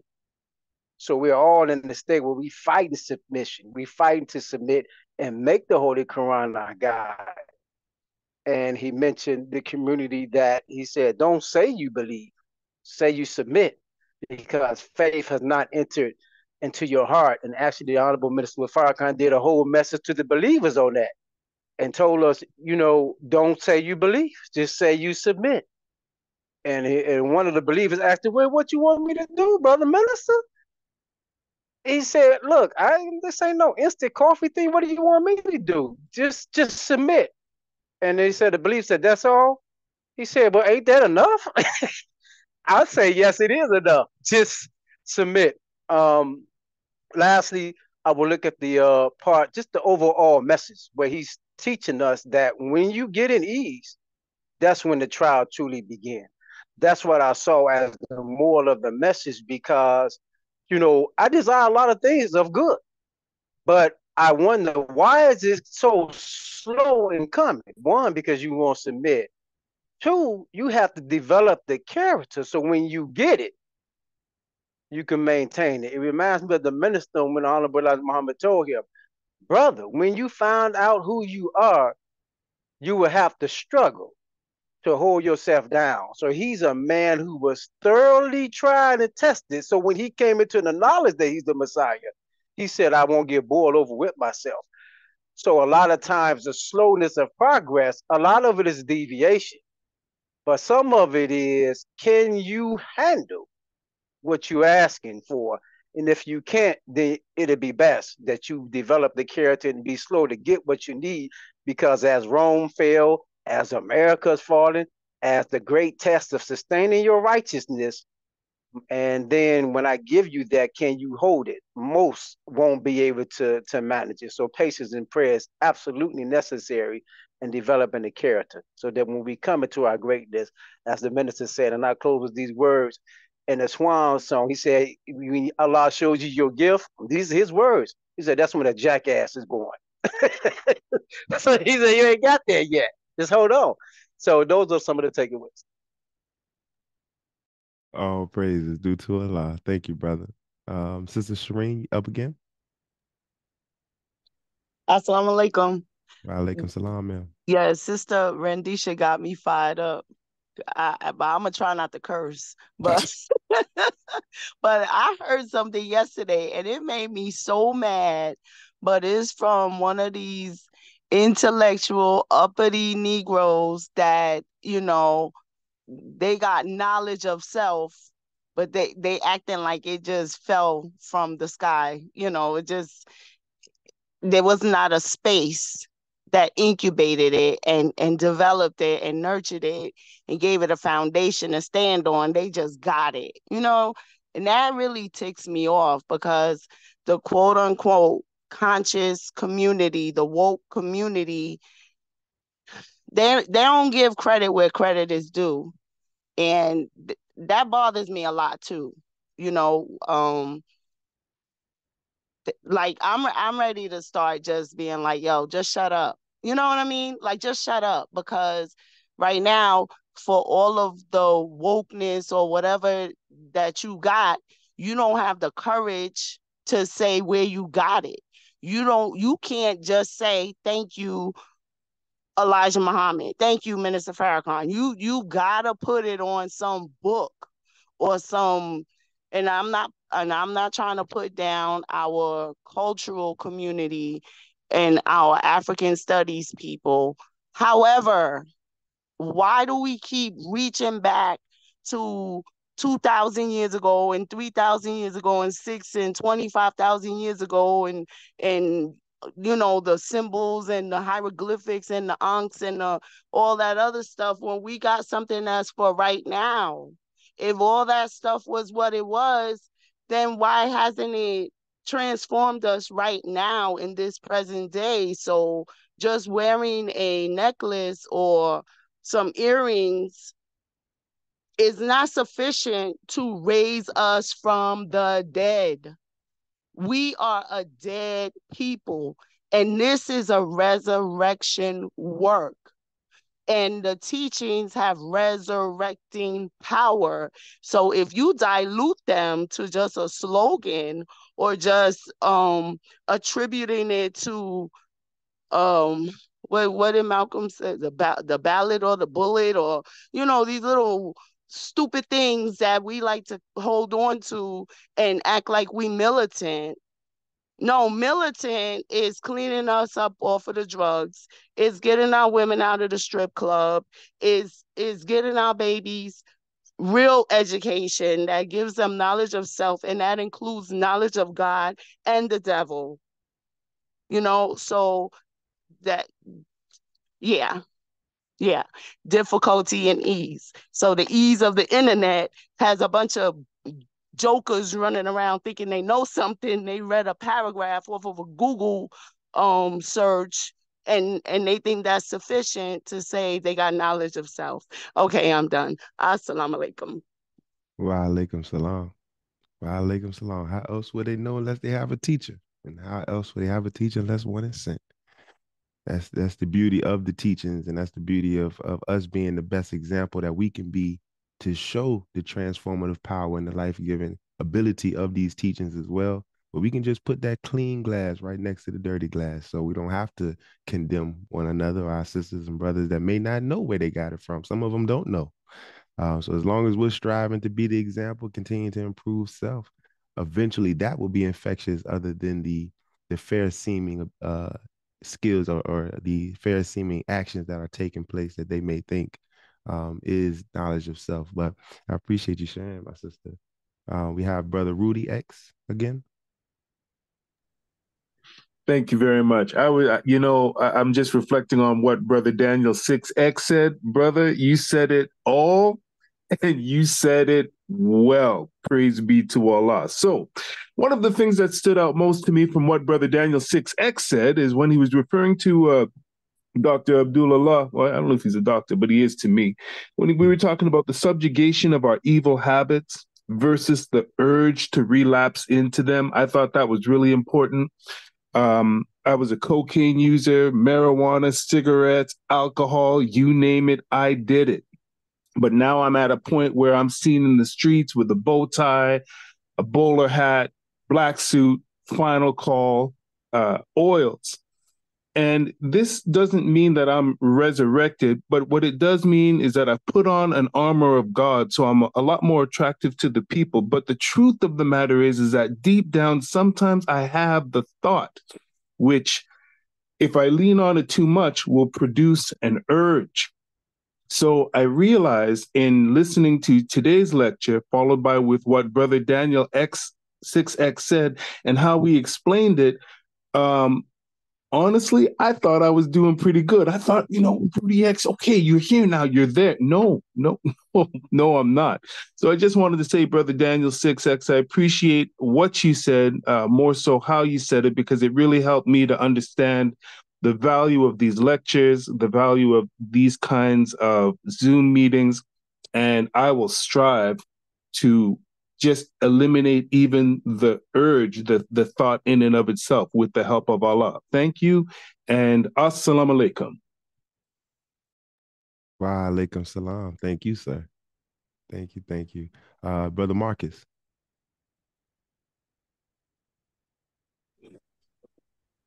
Assalamu alaikum. Wa alaikum salam, sir. Yes, sir. I'll try to be real quick. Yeah, I just want to say that I've benefited so much from this channel, from Brother Ben's power call, that I don't even know what to say. And he's always bringing good knowledge. But I'm going to try to get straight to the point. First of all, I want to say that none of my views and none of my opinions are against Brother Ben or the power call community. This is just what I've learned from the teachers of the Honorable Minister Farrakhan, the Most Honorable Elijah Muhammad, and what my parents taught me. What stood out to me and what I said in the comment when I said that the brother was in error or was wrong when he made a particular statement. About 22 minutes in, he says, quote, "How many followers did the Honorable Elijah Muhammad or the Most Honorable Elijah Muhammad have?" And then he goes on to say he didn't have a bunch of followers. He had a bunch of lip professing Negroes, end quote. So I was basically against that statement. I found that statement to be in bad taste, bad nature, bad spirit, and not something that would stand up in the light of where we are and the reality of where we are today. He does not speak for the whole reality of the followers of the Muslim Muhammad prior to 1975. Basically, he even said that he's referring to himself. He says because he fell, but just because you fall as an individual doesn't mean that you can speak for everybody. Now, to say that, does that include Brother Jabril Muhammad, our angel? Does that include Mother Tanetta Muhammad? I can go on and on. When the nation fell back in 1975, My parents, my mother and my father, they joined in the '60s, and they did not fall like most other people fell. They didn't fall like that. When the nation fell and Wahdi Muhammad started talking crazy about the messenger, they just left, like I'm sure a lot of other brothers and sisters did, and continue to practice the teachings of the Honorable Elijah Muhammad, the Muslim Elijah Muhammad, on their own at their house, at their home. And then when the time was right in the around 78, 79, in the late 70s, early 80s, they helped the Honorable Minister Farrakhan reestablish the teachings of the Most Honorable Elijah Muhammad. Never smoked, never drink, they never did any of that. So this brother, listening to this brother, and he was played once before, and he said some things about Abraham, which I did not agree with when he was in another video that we can get into another time. But basically, in this particular video, about so many minutes in, well, no, I said it already. In a video called "I Accept the Challenge" by the Honorable Minister Farrakhan, a prayer was said by a brother that really disturbed the Honorable Minister Louis Farrakhan. He did not like it. Why he didn't like it? Because Abraham and Muhammad, Prophet Muhammad, peace and blessings be upon him, was taken out of the prayer. And so he questioned the brother, who taught you this prayer? Why are you saying it like this? In other words, he replaced Prophet Abraham, Prophet Muhammad with what was it, the messenger D? With the Most High Muhammad, he changed it. And so the minister didn't like it. And so he questioned who told you. And the brother who he said was who told him that was this brother we're listening to right here. I'm 99% sure, brother Abdul John Shabazz. And so I'm just saying that, like I was saying in the chat, that we have to be very careful when we listen to old tapes and old recordings or just anybody, and make sure that it's in the right spirit and it's in the right light and it's speaking the same truth of where we are today. Because one of the things that caused when I said this, the brother spoke it in bad spirit by saying that, by equating all of the followers with lip professing Negroes. That's not correct. That's not a right way to say that. So that was my point. And this is what the Honorable Minister Louis Farrakhan was trying to get brother Dr. Khalid to understand at a certain point that caused the separation and division, all this other stuff. He was trying to get him to speak from a more of a spiritual standpoint. He was coming off on the Jewish community in a very bitter, negative spirit, and he could not understand that. He eventually understood it, but then just like with Malcolm and other stuff, it was too late. The enemy was already in there doing this and that. So that is my point. In making that point, I'm not trying to argue with the brothers in the power call and sisters in the power community, or lash out against brother Ben, nothing like that. We just have to be very careful. That's all. I was fortunate and blessed to be raised by pioneer parents, and was fortunate to actually grow up around people like the brother Khaled and all these heads and stuff. And of course, I've learned a lot, and I'm now coming into a deeper understanding of the teachings. I didn't have it back then, and I'm paying for those consequences. But I just want to bring that light and make that point. Thank you. Yes, sir. Thank you for sharing your thoughts and opinions, brother. Next we have brother 6X, Daniel 6X. Yes, sir. But I did read brother's comment while the message was being spoken, and I did ask our beloved brother which point was not exactness. I'm glad he clarified on the air in public what was not exact. I don't know if our dear brother said all were lip professors. I don't know. Somebody please help me out. I don't recall him using the word all. I thought he said most was lip professors. The Honorable Minister Louis Farrakhan said himself that most was lip professors, which is why the nation failed in the first place. Okay, he didn't say all. So that's important. If he didn't say all, then his statement is correct. The Honorable Elijah Muhammad said that there would be so few left that they could fit in the taxi cab. And the minister verified and said the ministers never said that all failed. He said some sisters kept on their white dress and things like that. So But he said that the little that would be left would be so weak, it would look like all failed. They were not strong enough to resurrect the nation. That was on the Honorable Minister Louis Farrakhan to do. I do recall the message because I just heard it, where our brother Abdul was correcting in public for telling Brother Shaheed to remove Abraham's name and Muhammad's name out of the prayer. The minister corrected Brother Shaheed in public. He corrected Brother Abdul in public, and he removed them both from speaking from the roster. So these messages are reviewed. I didn't hear a correction from the Honorable Minister Louis Farrakhan on this particular message. So I would believe we have to be very careful with the correction of our brother, whom was honored by the minister and the work that he has done. I personally didn't see. I had to listen to our brother carefully because he is very scholarly, and I personally didn't see errors or mistakes being made in this particular message. I understand his brother passion about his parents and the pioneer and how they kept the teachings, and I understand that and greatly respect that. I don't want to say anything else to that. I just would caution our great brother in his condemnation of what he saw as not exact, because what we say has to be proven with actual facts, and we should use the Messiah in our midst to judge such exegesis. So that would be all that I would have to say to that. Thank you. Thank you, beloved. Next, we have Brother Martin. Assalamualaikum. Walaikum salam, sir. I believe Brother Marcus was, when he was referring to Brother Abdullah, I believe Brother Abdullah was referring to the hypocrisy that had rose in the nation at that time. He wasn't condemning all of the believers, because as he stated, his parents and a lot of others did stay the course.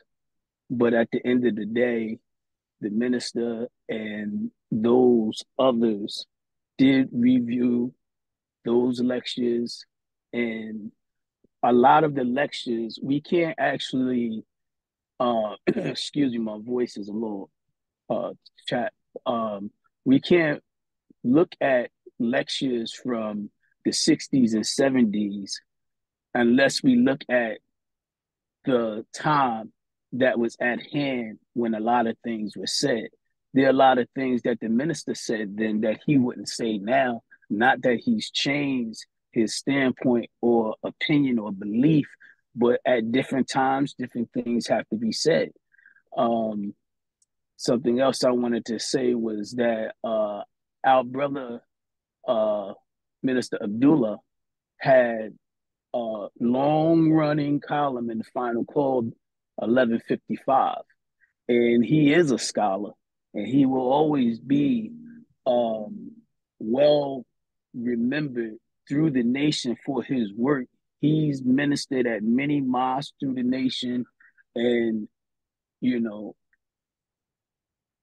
alaikum. Wa alaikum salam. Thank you for sharing. I would just say as well that we don't want the comments and things to be a debate or a conversation focused on that. But I appreciate everybody sharing.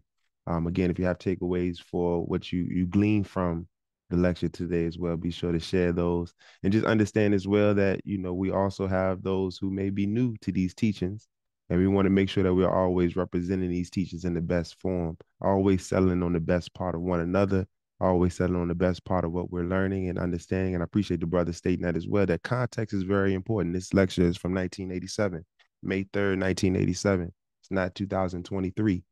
So things have been learned, things have been corrected, things have been improved, and our understanding is even more deeper than we have now than we did then. So let's just always take things in context, be sure to settle on the best part of whatever we're receiving, and always continue to strive to rise above emotions into the thinking of God in everything that we do as well. Next, we have, let's see here. I think I lost my space there.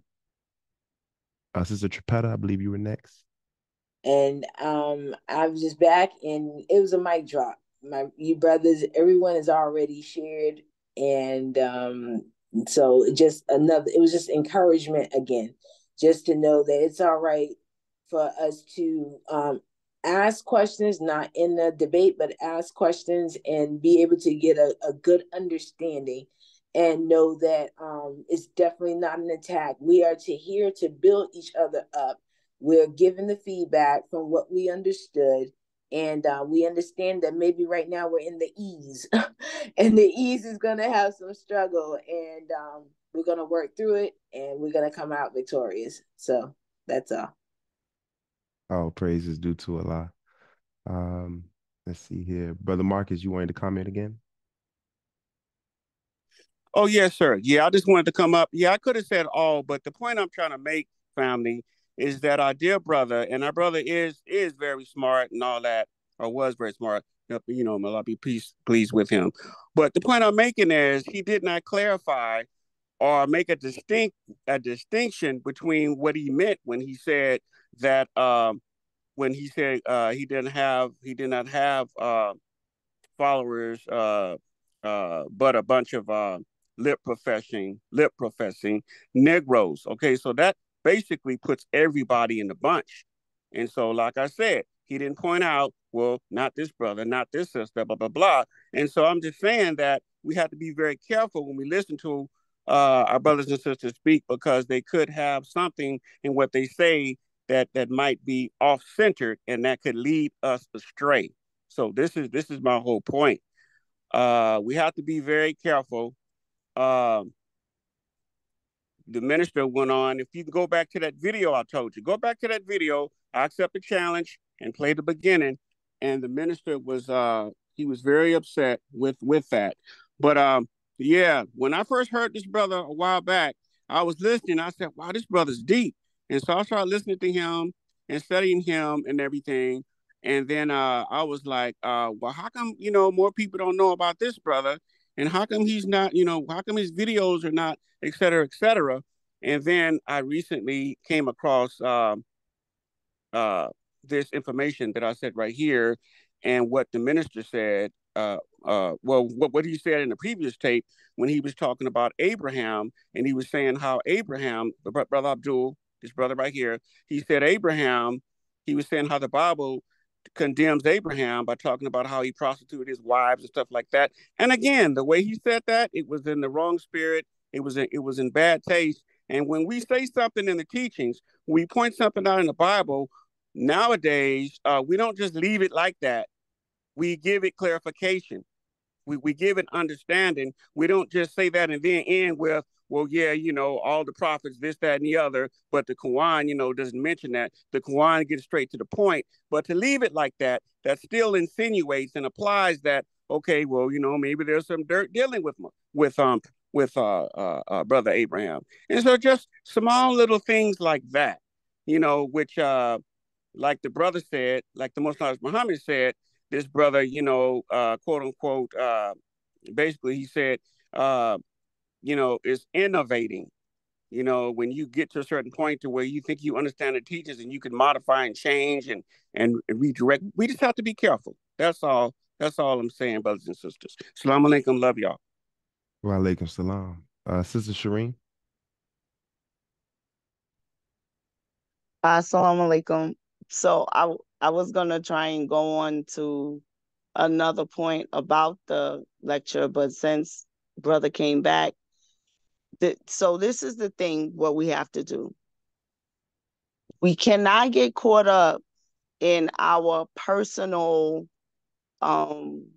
ouches and uh-ohs when we hear something and bring it out to the broader public like this, because it makes it seem like we're not consistent with what the minister has allowed and permitted. So this lecture is available through the Final Call building or the Final Call publishing, right? That's how we heard it. So if we are able to hear it, then the minister has said okay.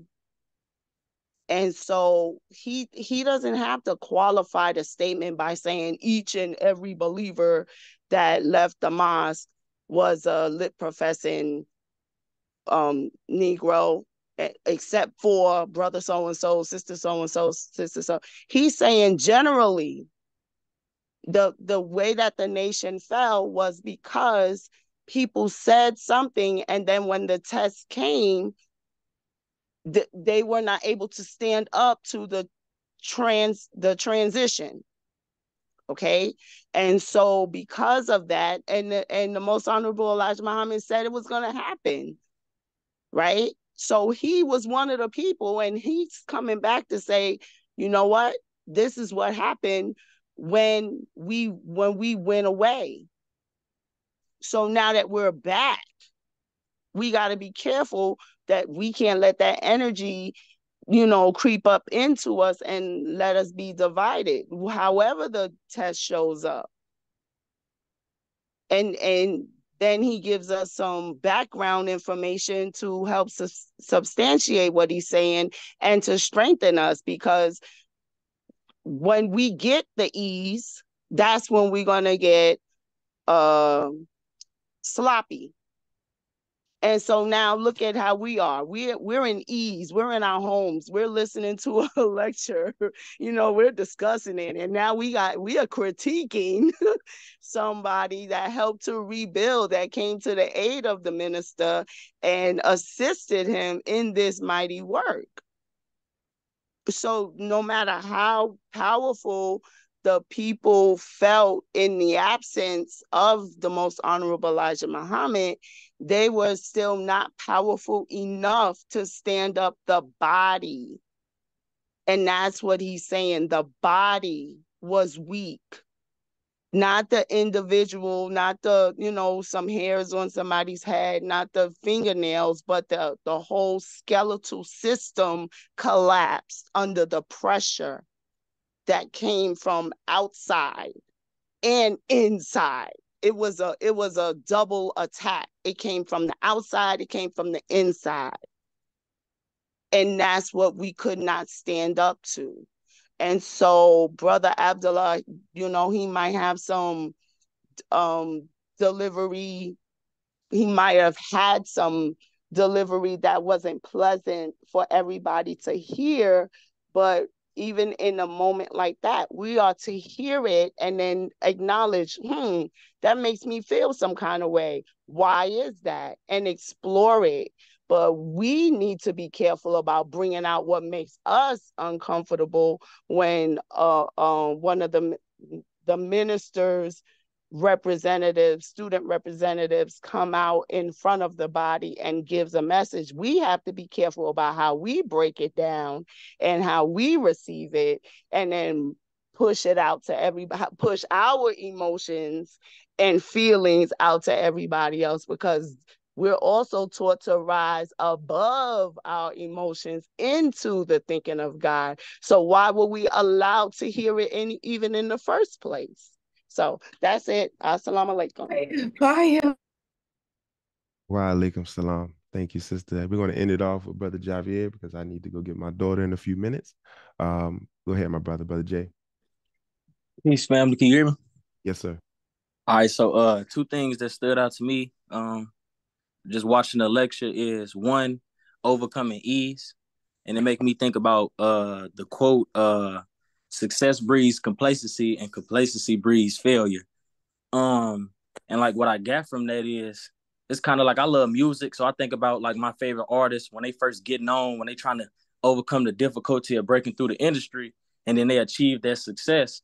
Then some of them get complacent in their ease of their success, and then the music just don't hit the same. And the result of that is their numbers might not do the same as they used to be. So some of them got to go back to the drawing board and get back in touch with, get back in touch with their struggle. And I think one thing that can help us not get complacent when it comes to the ease is understanding that we got to get better, and if we got to grow into like the mind of God, that's gonna take some time, like in as many stages. And if we like the earth, and the earth been revolving or re-evolving for millions of years, then it's not gonna happen overnight for us. So just because we make it to level one, I believe the minister said that ease is just to give us a little bit more juice, a little bit more energy to get back out there and struggle again to get even better.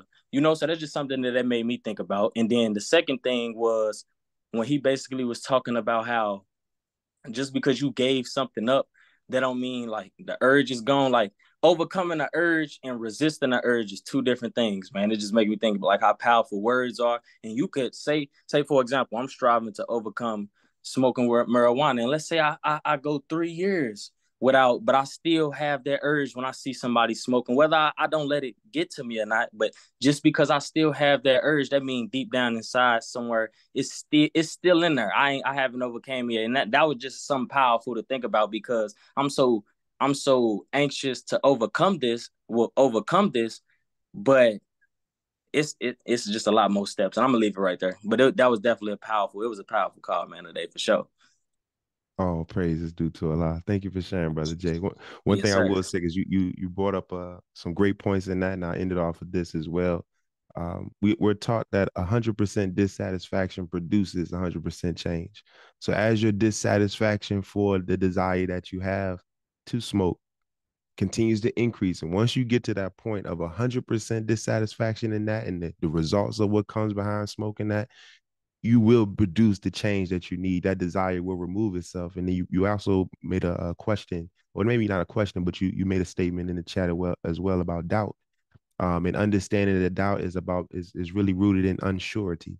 So when you become more secure in your Islam, when you become more secure in these teachings, as you increase your faith, that doubt will then begin to lead. And as you continue to nurse on these teachings, you nurse on the word, nurse on what the Honorable Minister Louis Farrakhan is teaching us, it will begin to slowly dissipate, and you'll be able to really get a real true knowledge of who you are, knowledge of who God is, and knowledge of who the devil is. And not really the devil outside of self, the devil within self. And the more that you can conquer that devil that's within self, all of these things that is causing a hindrance to you will become less, or should I say smaller, of an obstacle for you. Because it's something that we all will contend with. We live in a world full of distractions. We live in a world that's continuously marketing this culture that, oh yeah, you got to smoke, it's legal, so you can do it. And everyone's doing it. And especially, I know I used to do music as well. That's a part of the culture, to do drugs and smoke weed and do these type of things. But the more that you continue to fast from those things that are pushing it in front of you, the easier it will become to overcome that as well. But just understand that this is a journey that we're all on, and just know that be patient with yourself. But that doesn't mean don't do anything. Patience doesn't mean stop.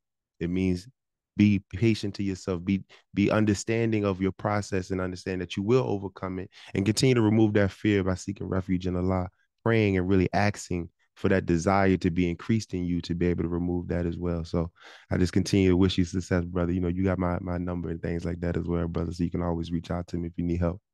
With that being said, I appreciate everybody sharing their comments, sharing their feedback. If you have further comments and takeaways from the lecture, please leave it in the Power Call testimonial section within the Power Call app. And as always, make today successful on purpose. Have a blacktastic day. And I wish everyone peace and security throughout the day as well. Assalamu alaikum.